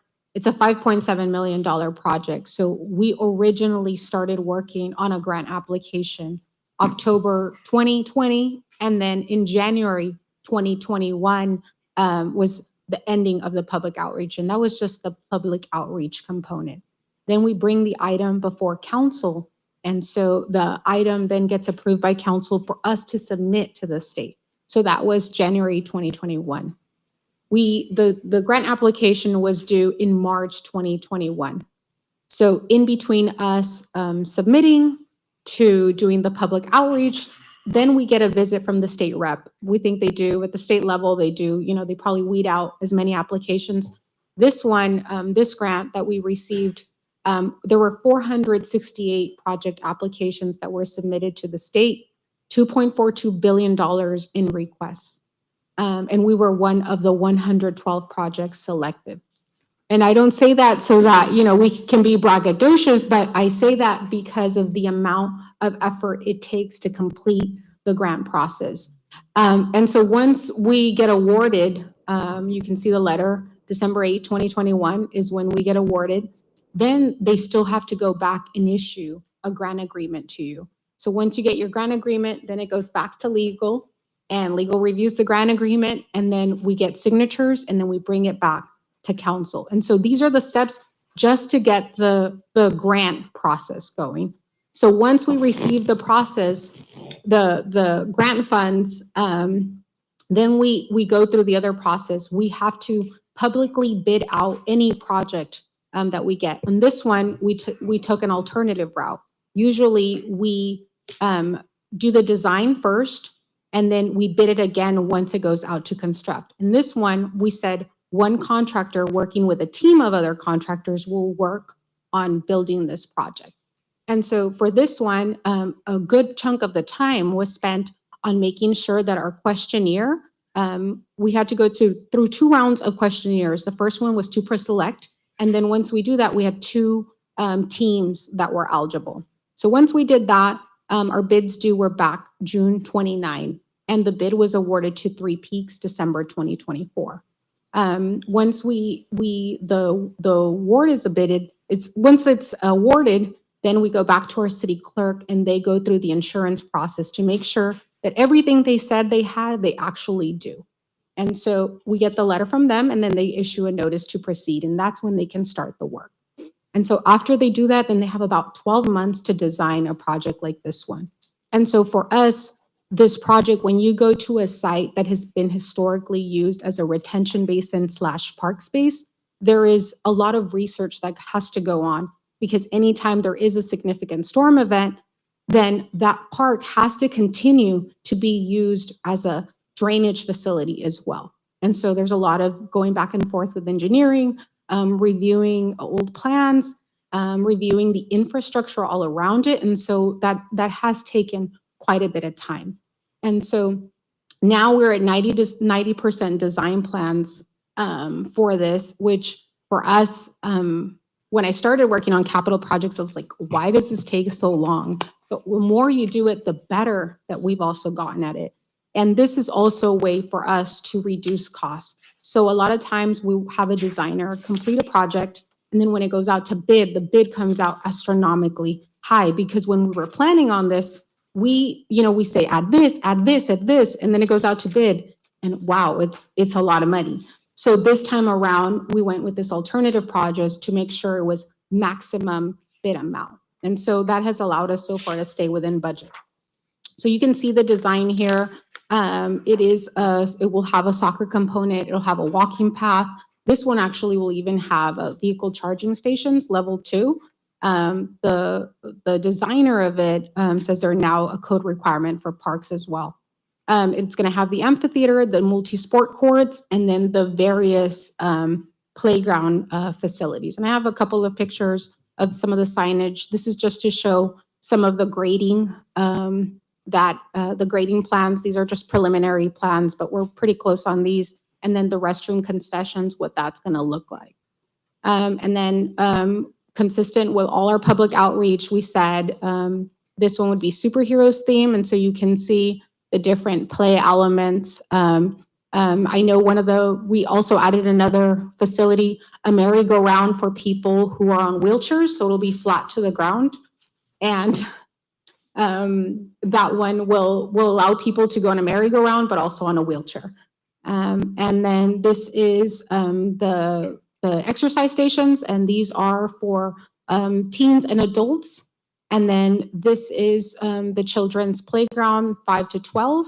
And then we also have the smaller children's playground as well. And then this one is also going to have a sky zip line so kids can sky through. And you can see that this one, the surfacing, in order to stay within budget, we didn't just do rubberized asphalt as we have in other parks, but this is wood chips. So it's a combo of wood chips and rubberized asphalt.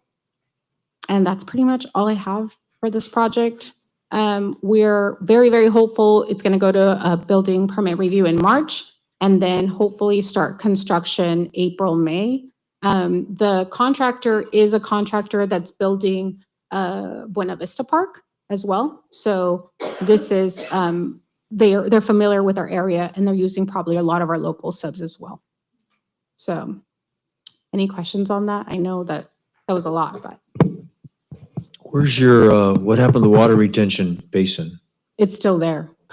So I didn't see it on the map anywhere. So on this green map right here, The green space, where's Angel's, where's your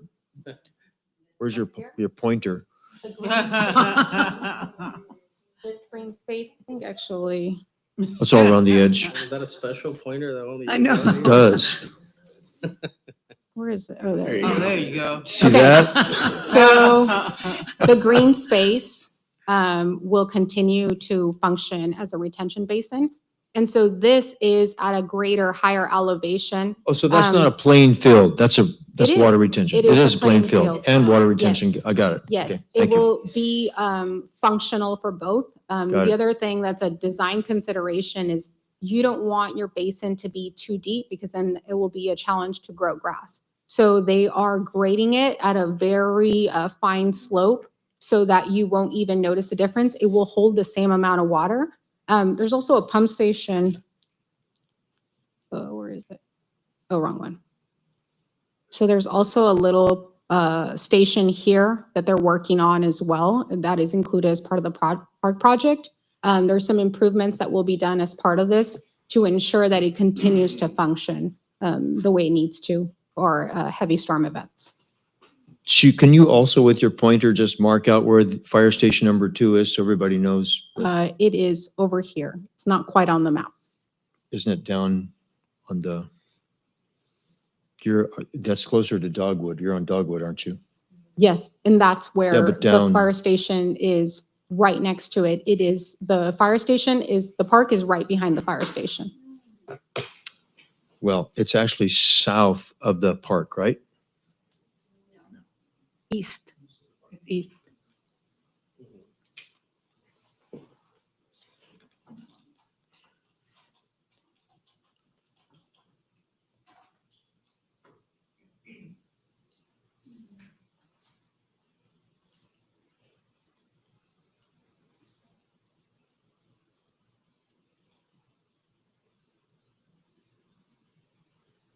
There it is, Gomez Park. Gomez Park, So the fire station is Oh, it's on the north side, No, it's east. northeast. north and east. So this is Gomez Park now, and then the fire station is right here. Thank you. Any other questions on? I have a question. We're so excited for it. Tell me you have more money. I'm excited. I'm just, no questions, just excitement. I may have missed it, but are there restrooms? Yes. Yes. Okay. Oh, yeah, that's the And the concession stand. yes, Okay, got it. yes. Got it. I just Yes. remembered. The restrooms are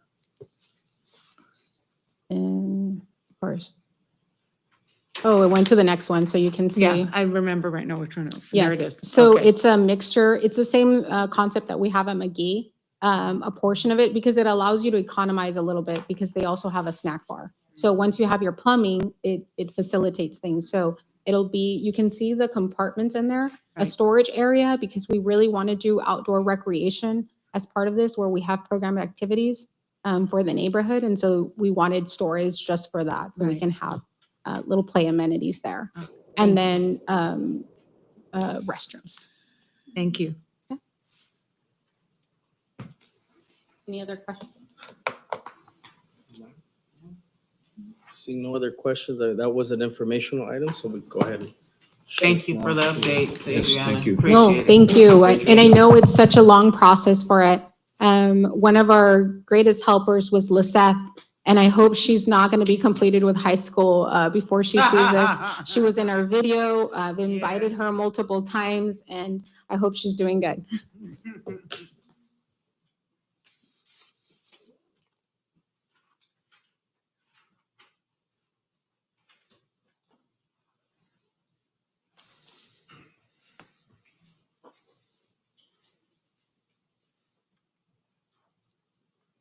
This was the other item, which was Eddie White Complex, Fraser Field.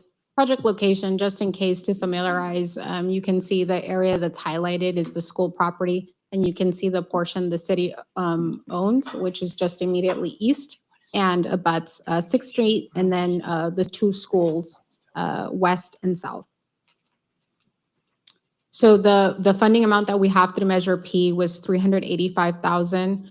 You can see some of these items have already been completed, and I'll go through them. So this is a concept that was drawn out by Javier. It'll include shaded picnic tables up in the front area by the parking lot, renovation of the dugouts, replacement of the scoreboards, which we know have been deteriorated, addition of the batting cages, and then a walkway. If you've been to Debbie Pittman, you know there's a walkway that was added as part of the lighting project. So that will be included as well. We don't have a full-on extension just because of the cost, but perhaps that's something we can add now through the CDBG funds. And then this is just already now what it looks like. I think last week, this is the picture on the left. And then this week, you can see the concrete was cured, the fencing is up. You will need to do the faux turf, and then extend some of the electrical work for the actual equipment. And the amount for this, well, this is a part of the 385,000. There's a portion of the improvements that are being completed now before the season starts, and then another once they finish, because we don't want to interfere in their playing time. This is, again, we don't have a ton of facilities, so this is their main facility they use. And then the snack bar, if you've been there before, you probably didn't see the windows. It just enhances the snack bar, and it gives it just a little bit more character. And then the inside addition of the air conditioner, which I know seems something small, but when you're vending from those in the block, it's really hot. And then it was painted, and then lighting. And then these are the improvements to the air pollution control district funds. This is just a concept. There's been a lot of different concepts that Omar has come up with, working with Abraham on this. But you can see on generally, it's a parking lot, some bioswales, and then some walkways. And then Right now, that's dirt, right? The parking lot is just all dirt, right? yes, it is all dirt. The other thing is that there's some properties to the north of it They're a bit landlocked, so that's going to improve the flow for some of those. There's some apartment studios in that area. Great. And so that's going to make it really nice for them. It's going to give them an approach to get to their home, especially when it rains. You know, Mhm. imagine driving your car through that. I Yeah. do have a question in regards to this part of it and as it relates to the air pollution control district. So you mentioned that we received some funding and I'm assuming that the entire purple portion here, which is the parking, is going to be addressed by the AB 617 funding. It's Or a air rule, pollution I think control ours was district. Rule 310. Okay. So there were some other elements that were brought to my attention from some community members, and it pertains to a walkway for parents, perhaps folks with aid in terms of mobility, right? Senior citizens and whatnot to get from the parking lot to the area in which they may be able to see their children or their grandchildren So play. it'll extend up to here, and then maybe with some CDBG funds, we could probably carry that over. But right now, this is the extent to which we have it. You see Okay. this is the new parking, and then this will be the walkway that will be included as part of this. So recently, the Air Pollution Control District had a call for projects for funding, right? Notice of funding through the AB 617 committee. And I believe I forwarded it to yourself, to Angel, to Abraham. Are those programs within the realm of reality where we can apply for funding to address? We can any of look at these? it and see. I know in the past, they've asked us for like vehicle counts or trip counts. And so that's why some of these are a little bit challenging to prove. This one, we had some data on it, but it's something we can look at and see Okay. if it is an option, you know, why not apply? Sure. I think it is definitely within the qualifying area because AB 617 is limited to only certain parts of El Centro, right? I think so. El Centro, Calexico, and Heber. Okay. Right, yeah. And so if you need help with that, please let me Okay, know because for sure. I do get to sit on that committee and I would like to be able to bring this forward for Okay. consideration of that committee. Okay. Appreciate it. Thank you. And then the goal, this is just to show you, so at Debbie Pittman, I think last year or 2 years ago, the Musco lights were completed and also the walkway. So you can see what that could potentially look like once we finish completing Fraser. And that's pretty much it. That's all I have in terms of updates. Thank you. And, you know, anytime you have a question, you know, you can always email me and also, you know, any type of question regarding parks, I'm here to help. Also want to thank the team members. I always say this, like, this is a lot of work. And so it takes a team of very dedicated individuals to really bring these projects to fruition. I want to make sure that I thank our park supervisor, Javier, Omar, who's been working on a lot of the design, Susanna, who makes sure our accounting is straight and narrow and works with finance a lot. And Clara, who worked on with me on, we're working on the annual action plan together. So I just want to make sure I don't do this alone. This is a huge village of people who work on this. Thank you. But before you go, what's your like projected finish date? For what? Fraser, the Fraser. Oh, for Fraser. For this next cycle, we said fall. And then for CDBG, once we, the batting cages, you notice they're almost up. But the end of the Measure P project probably fall. So probably, let's say, September, October of this year. Oh, so several months away. Yes, yes, because we'll have to stop the work once they start their season. They already started some of the preliminary work. We've Oh. already issued permits for field usage. Yes. But once they start, we can't really be out there with heavy equipment, especially with children involved. I think they're mostly concerned about, I just did a walk through yesterday morning. Mostly concerned about the ADA sidewalk that goes all the way through to the back fields. Is that going to be put That off? is not programmed until they finish this next season. They finish the snack?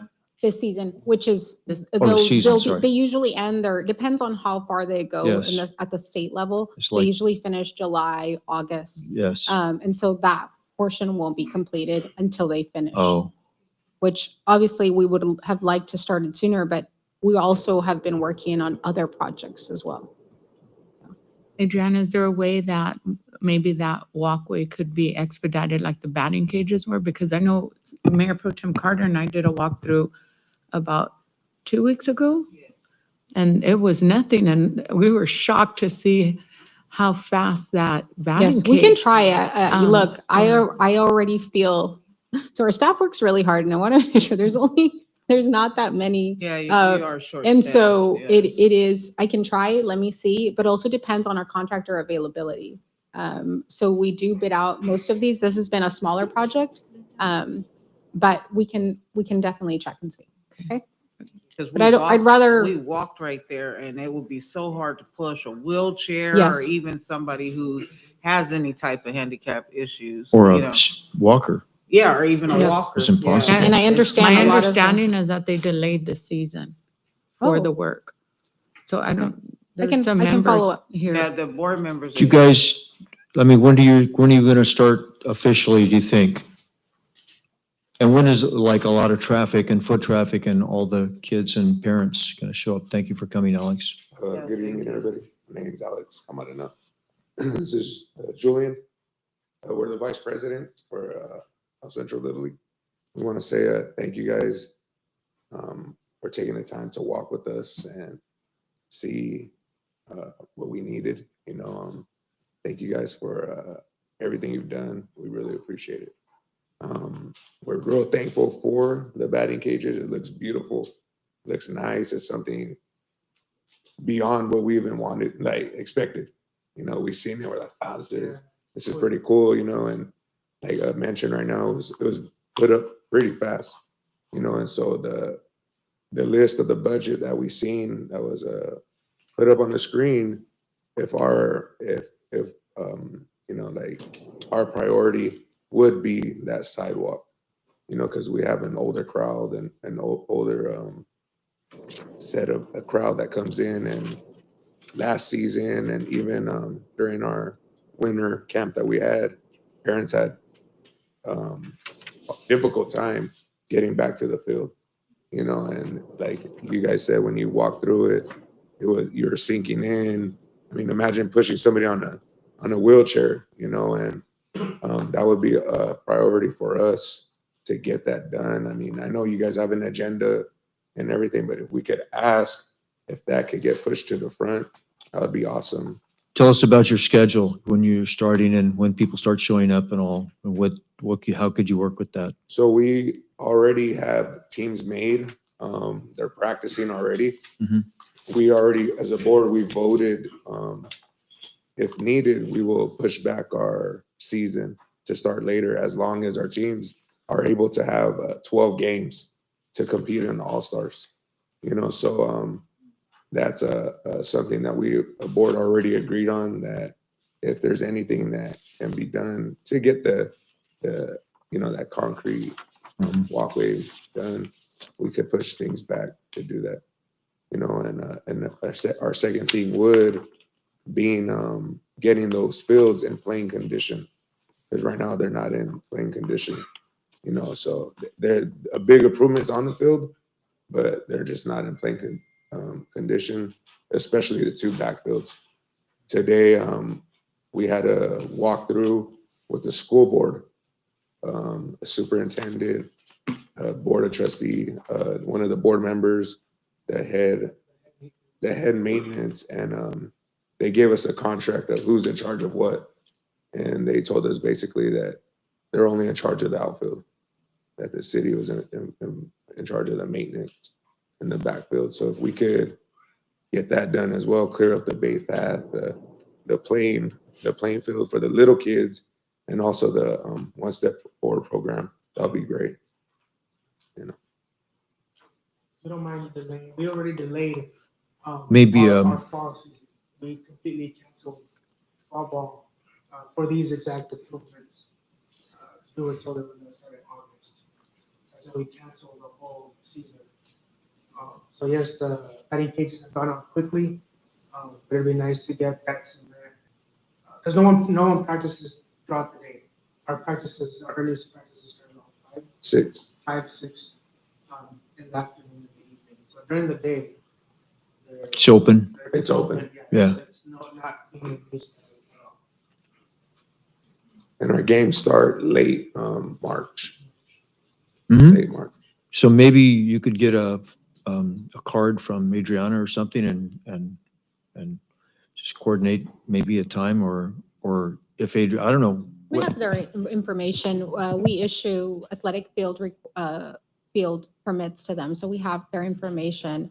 We can look at the possibility. Like I said, a lot of it is contractor availability. Also, heavy equipment is not something you just bring in and then you leave for them. It stays on the facility for a bit. So we can definitely look at that.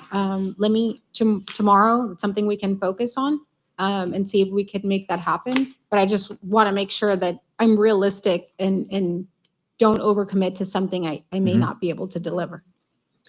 So, Thank you.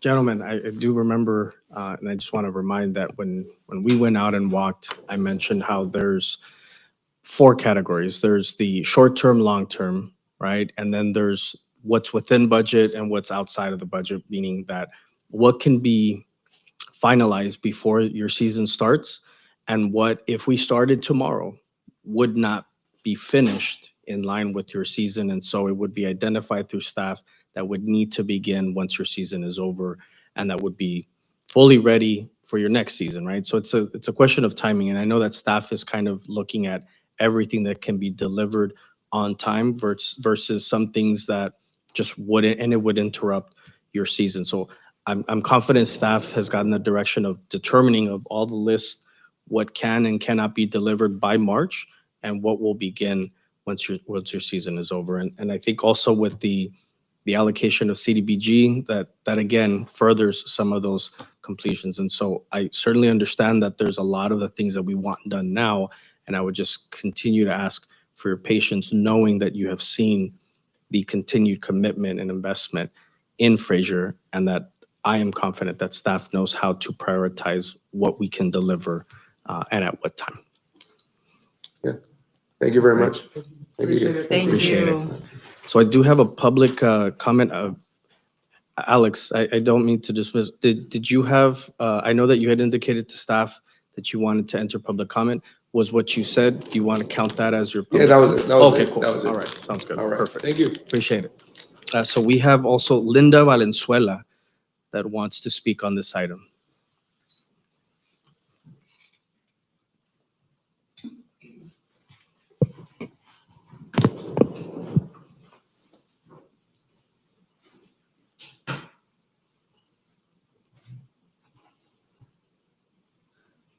Hello, thank Hello. you.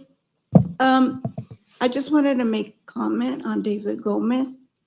He was my brother-in-law, and I know a lot of people, don't know about him.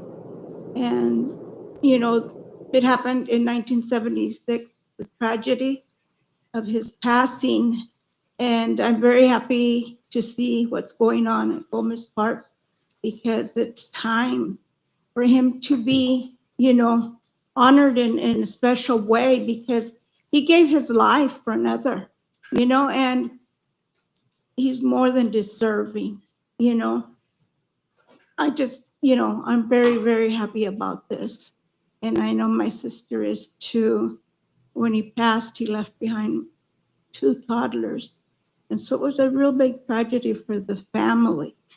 So I just wanted, to remind everybody and those that weren't even born yet when he passed, about what he did, and he's more than deserving. Thank you so much. Thank you, Thank Mrs. you. Valenzuela. Appreciate that.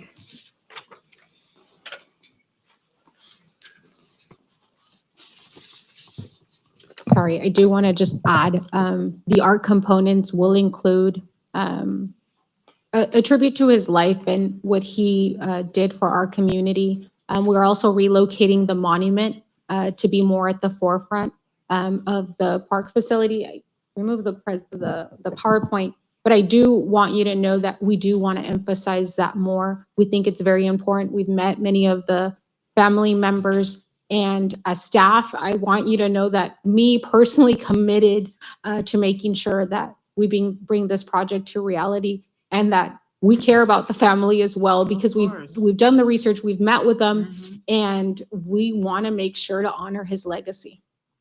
So thank you. Just want to make Thank sure I you. reiterate that. Thank you. Thank you so much. So members, again, that was an informational item. Thank you, staff, for those presentations. Next, we move on to legislative action. I see no items under legislative action, so informational items will be there for your review, and we'll go ahead and move on to task force reports, council member reports. And so I will go ahead and open up. Who would like to go first? We're gonna volunteer. Yes, I could do that. Okay, thank you, sir. Yes, so several of us were at the IVED, the Economic Development dinner and gala, and we got a very nice presentation about Lithium Valley, and it was very hopeful. There's been a lot of turmoil going there with lawsuits and such, but it sounded very, very hopeful from Board Supervisor Ryan Kelly. So we're very thankful to be there and to hear that his side of the things, and here's some good information that this really could come to fruition in the north end of the valley and be something very, very, very beneficial for our county. So then the air show gala that most of us went to was on the 7th, and got to meet some folks there, as well as the the gala was on the 13th, and I'm sorry, not the gala. The change of command was 13th this last week, and that was very impressive as well. We have like a community of about 5,500 people out there that are sort of, we are like mutually beneficial to one another. So I met the chaplain there, and we're planning on having him come to our radio station, our Christian radio station, to have him on the air, communicate with him, and build a relationship with him, as well as the Navy base there that we're fortunate to have here in the valley. Just a little information that Claudia and I was able to have a receivership presentation from the law firm Betsy's law firm that was very helpful in just understanding the steps of what the city has to do and be involved in that. And then, but towards a couple of weeks ago, my wife and I were able also to go to a CTE fair at the Casa de Mañana building. And it's very encouraging to see all of the programs that are available in our valley through our schools, through CTE, because not every kid is college bound. And even if they were, there are so many kids that graduate from college and have no experience and find it really difficult to find a job. With CTE and kids starting off with skills building and entry-level jobs, they get experience that can propel them into a lot of other areas. It was very encouraging to see this. And we had, of course, our fire department was there and representing us as well as several other agencies. So it was very encouraging to see that as well. And then just a reminder, the end of this month starts the California Midwinter Fair, Friday, the 28th, and it's going to run 3 weekends this year for the first time. It would be closed Monday and Tuesday and be open the other days. And it's it also be obviously be a big event. Thank you for sharing. I did not know about the 3 weekends, so that's great. Thank you. Ms. Camarena, would you like to go next? I'll just state ditto on what Marty said, with the exception of CTE. I didn't attend that one. But I did want to let the public know that unfortunately, I know that there's a phone number out there for me where residents can leave messages for me and so forth. And I'm still waiting for the code so I can get in. So it's 2 months now. I know I did bring it up. We just spoke about it again. We spoke on it about January 10th. And then just this week again. So if you've called and left a message for me, it's not that I'm not answering, it's that I can't get in. And so they're supposed to be getting me that code soon. They're working on that. I've been working also, just as I stated last time, I was reading. I'm reading person, and I try to memorize to make sure that I know what I'm talking about and be able to assist the best way possible. Right now, I feel 50-50. But unfortunately, one of the orientation book we got had misinformation, and even though I'm not city oriented, I was able to catch it and send an email to the city manager and let him know that this wasn't making sense. And so I was told that my book was being recalled because it did have misinformation of what I had been reading and memorizing. And so I'm waiting for that orientation book to be given to me too. And so those two things I'm using as a guide to be able to move forward. One of the things too, I had mentioned about maybe moving our reports up to the beginning of the meeting in the best interest of our residents and so forth, so that when the room's filled with residents, that they can hear what we're doing. That wasn't acted upon, but I think it's really important that at every opportunity we have, that when we have an audience, that we're able to give them as much information as possible, because everyone, just like you here, make time to be here. And for some reason, some people can't stay the whole time. But I think it's always important to be able to put the consideration of employees and our constituents first. With that being said, because I've noticed that there's, and I'm sure it's been going on for a while, it's difficult to get that participation from our residents in these meetings. So what I've began to do is schedule meetings within the community at the request of our residents. Our Centro residents have invited me to come into their homes and speak to them, their neighbors, their coworkers, and do just community little forums. So I'm calling it, I think I'm calling it Claudia in the City. And so you're more than welcome to get a hold of me if you'd like to have me go into your home or business. I do have one business already reaching out, and just be able to get to hear constituents at their time. I'm blessed that have my days available and the night. So two of them are being scheduled for the evening, one in the day. And I'll be having that schedule out soon. In addition to that, I just, again, today spoke with staff about where to work out of as far as being available to people that want to just walk in and talk.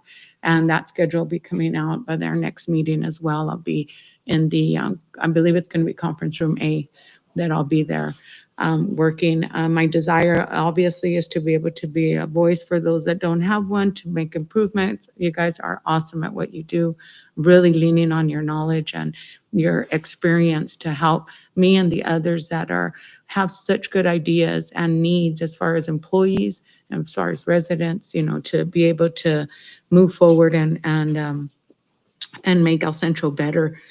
With that said, when last week I had, last meeting talked about, we had gone to our colleague cities, and while we were over there, I was talking with the council members from Brawley, and we were talking about, wow, it's so sad that we've just lost the 4th of July celebration in this valley, and it's something, it's a great country to live in, despite whatever, we're never going to have a perfect nation, but we have a nation where we have freedoms and the ability to be who we want to be, as long as we work at that hard to be where we want to be. And it's a good time to celebrate and come together. And I know the summers are hot, but in the evenings, we can still do something. So I'm working with them on that to see what we can do and maybe come into some type of collaboration about celebrating 4th of July, as a valley, as cities and so forth like that. And also, in addition to that, just be able to celebrate our Armed Forces Day. We have so many people. We have a Navy base here where people have enlisted so that we can have the freedoms that we have to be able to do what we do. And I think it's important that we celebrate Armed Forces Day and give that respect to them as well. And I think for right now, and I was going to talk to you, Mr. Bottomo, about that. So I think that's it. I was really happy to hear, Adriana, about the ADA wheelchair being put into Gomez Park. I would love to see that. I know it's at our firefighter, the Station 3, we have something there. I'd love to see something like that incorporated at Buckland, especially because we have our Easter and Children's Fair and all those where we do have those that would love to be able to have that ride. So I thank you so much, because that really, the children and accessibility to being able to enjoy what they can with maybe some limitations that they have, it means the world to them and their families. So thank you so much. And with that, I'll just say the last thing really looking into, I know Mayor Pro Tem Carter and I and Marty were also talking about looking into making some type of sensory museum activity, something like that, where these children can go and just be able to have parents relax and watch them enjoy something that's going to be with them. So we can look forward to that. And I think that's all I have. Okay, thank you, Ms. Bonaparte. So all my activities focused around NAF this time around. So it's just attended the air show gala, the change of command ceremony. You know, this is, I'm very blessed to have already been through two of them. So we've had two new base commanders within the last 3 to 4 years. So wish, Commander Lee a happy retirement. And, it was really nice collaborating with them out there and looking forward to the NAF air show on the 15th of March.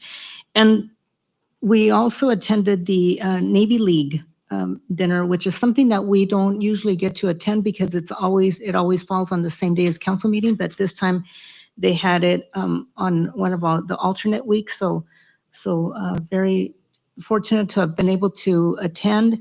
And they recognized the Blue Angels. They were all there, and so it was really nice. So that concludes my report.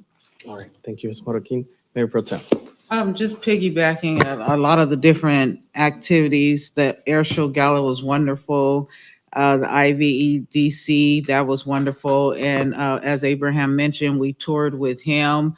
The mayor and I to go for the wastewater. He is an awesome driver because we went up this canal and I said, oh Lord, I just started praying, but he did a really good job. I'm very proud of you because I don't ride. Anybody in my family, I started to tell you to get in the passenger seat. So I do the driving. So, I mean, I'm very proud of you. So thank you for that tour on a positive note. Thank you. Thank you. And we also, went and toured the Geo Detention Center. Very nice facility. I just received an email today that they're coming up on their 5-year anniversary of being in that facility, and it's very nice. They took us on a detailed tour through all where they feed the people. We got to see a lot of the people in there. We got to meet all of the nurse that's on call. It was just a very nice tour. And our mayor got to see what it's like to be behind bars. We got a picture of him being behind bars. So, it was a very nice tour. And the change of command, I went to that as well. What else was it? As mentioned, we toured the Little League field. And also, we did several meetings, the mayor and interim city manager, and I really appreciate being involved in those meetings. Very informative. That concludes my report. Thank you. Alrighty.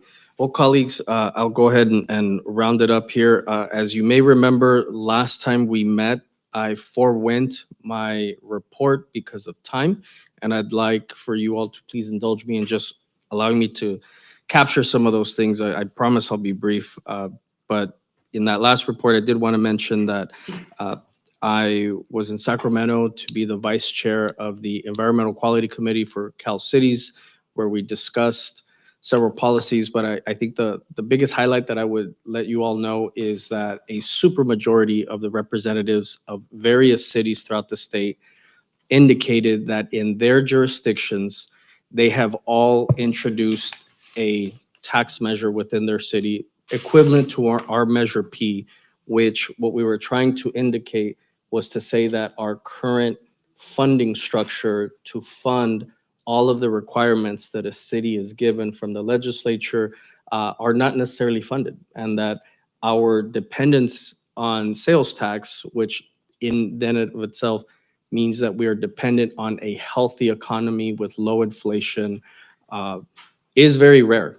And in the few years that I've been on here, we have gone through several cycles of economic uncertainty, which has led us to figure out innovative ways on how to meet the needs and the services of our communities. And just to say that we are not alone with that. And so the idea there being is, how do we approach the legislature to ensure that how we are funding our general fund meets today's prices and today's needs, and that they don't reflect an antiquated system of just sales tax, right? And I would go so far as to say that even when we annex new areas that are unincorporated, we currently now share a tax with the county, but yet we provide all of the wastewater, all of the sewage, all of the public safety, and yet we share that cost with the county, which again, doesn't seem okay to me. But again, that is just something that I'm sure I'll get a call about before the week is out. But that's how I feel. So point of the story is that, many cities throughout the state feel that same way, and hopefully we're coming together to address that. But when I came back, I participated in the point in time count, specifically Slab City. For those of you that have not gone out to Slab City, one of the things that I would share with you is that it was indicated to us that there are significantly fewer residents in Slab City. And a lot of that has to do with about a dozen who have passed since the last time we've had a count, another dozen that have moved on and decided to not stay in Slab City. So there was at least a diminished presence of the number of residents there. And they have their own community, so they certainly feel it. And that was something that I would highlight to you all.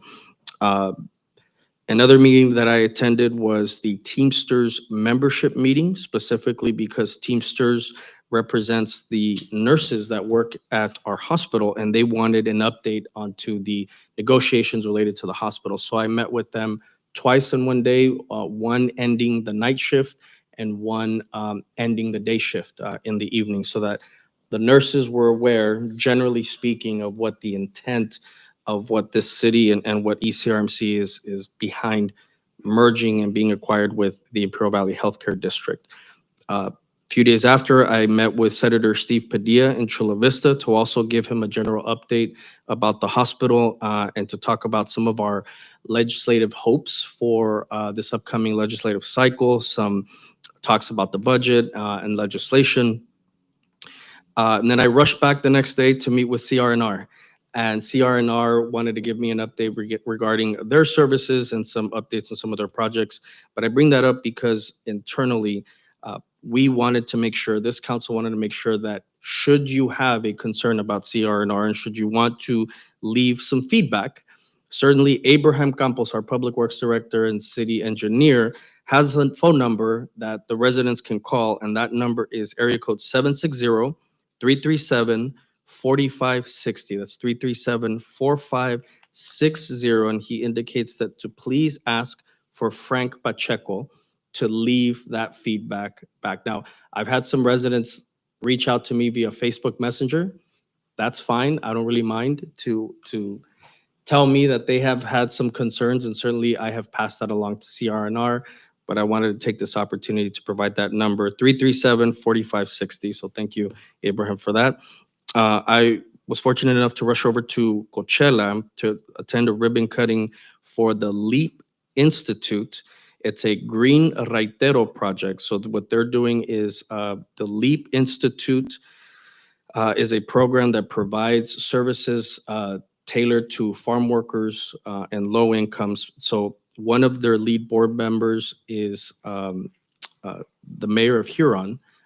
And so he's a good buddy of mine. And so this Green Raitero project is a project where it provides green vehicles as a rideshare option for low income. It's of lower cost and is subsidized by a grant that they offered. So for them, they're able to provide services within the city of Coachella.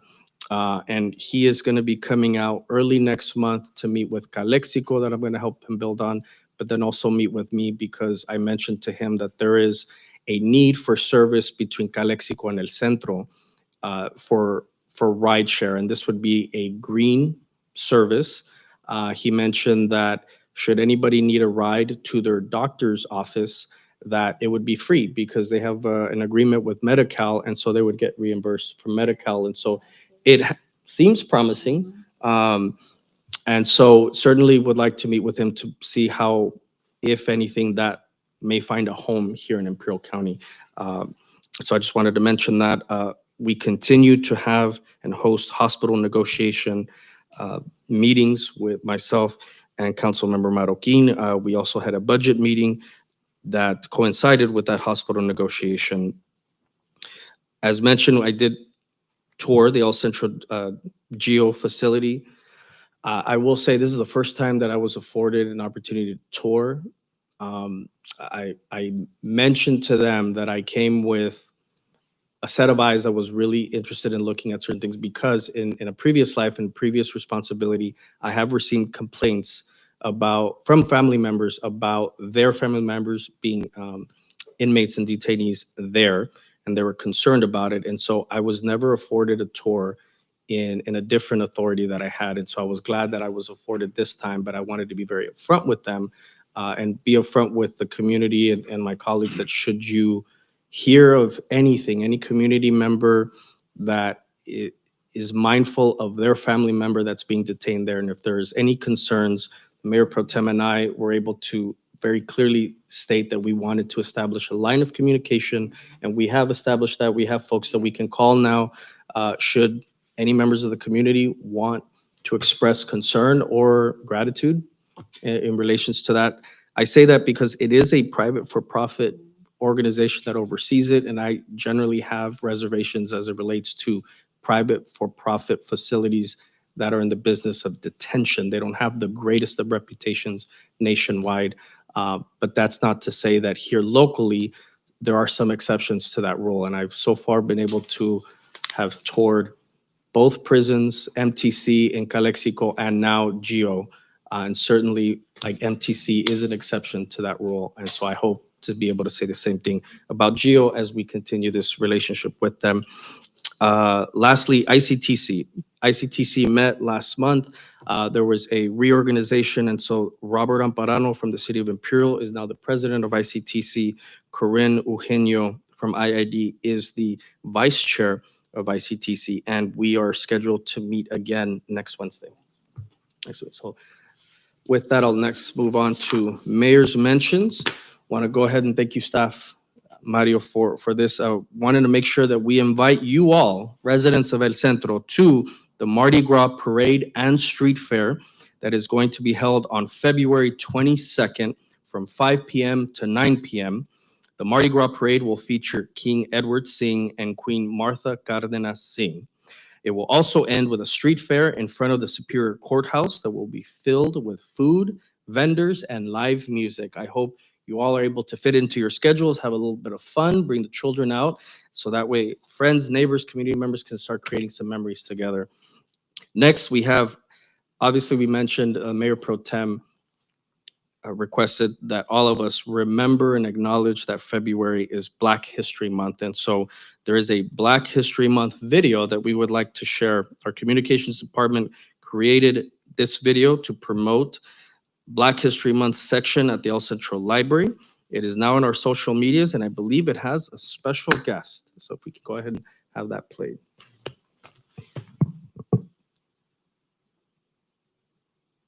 Volume.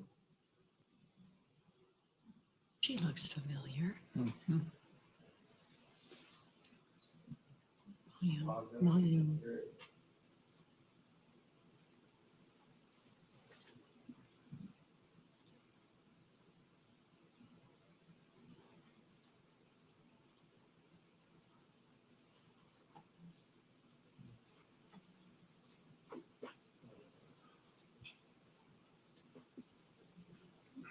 Uh-oh, media's in trouble now.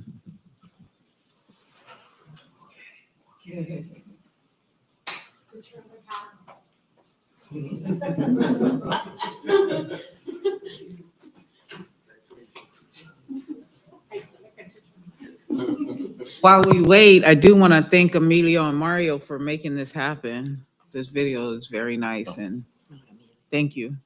Thank you.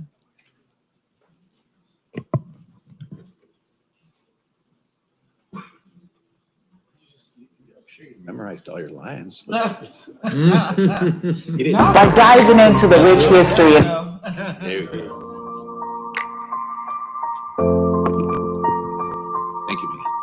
Hi, February is Black History Month, a time to celebrate and learn about the culture and stories of Black Americans who shaped our history. Here at the El Centro Library, we have a wide selection of books, stories, and resources to help you explore and honor Black history. Whether you're discovering iconic figures or untold stories, there's something here for everyone. Celebrate Black History Month by diving into the rich history and inspiring achievements of Black Americans. Come visit the El Centro Library today and let your journey begin.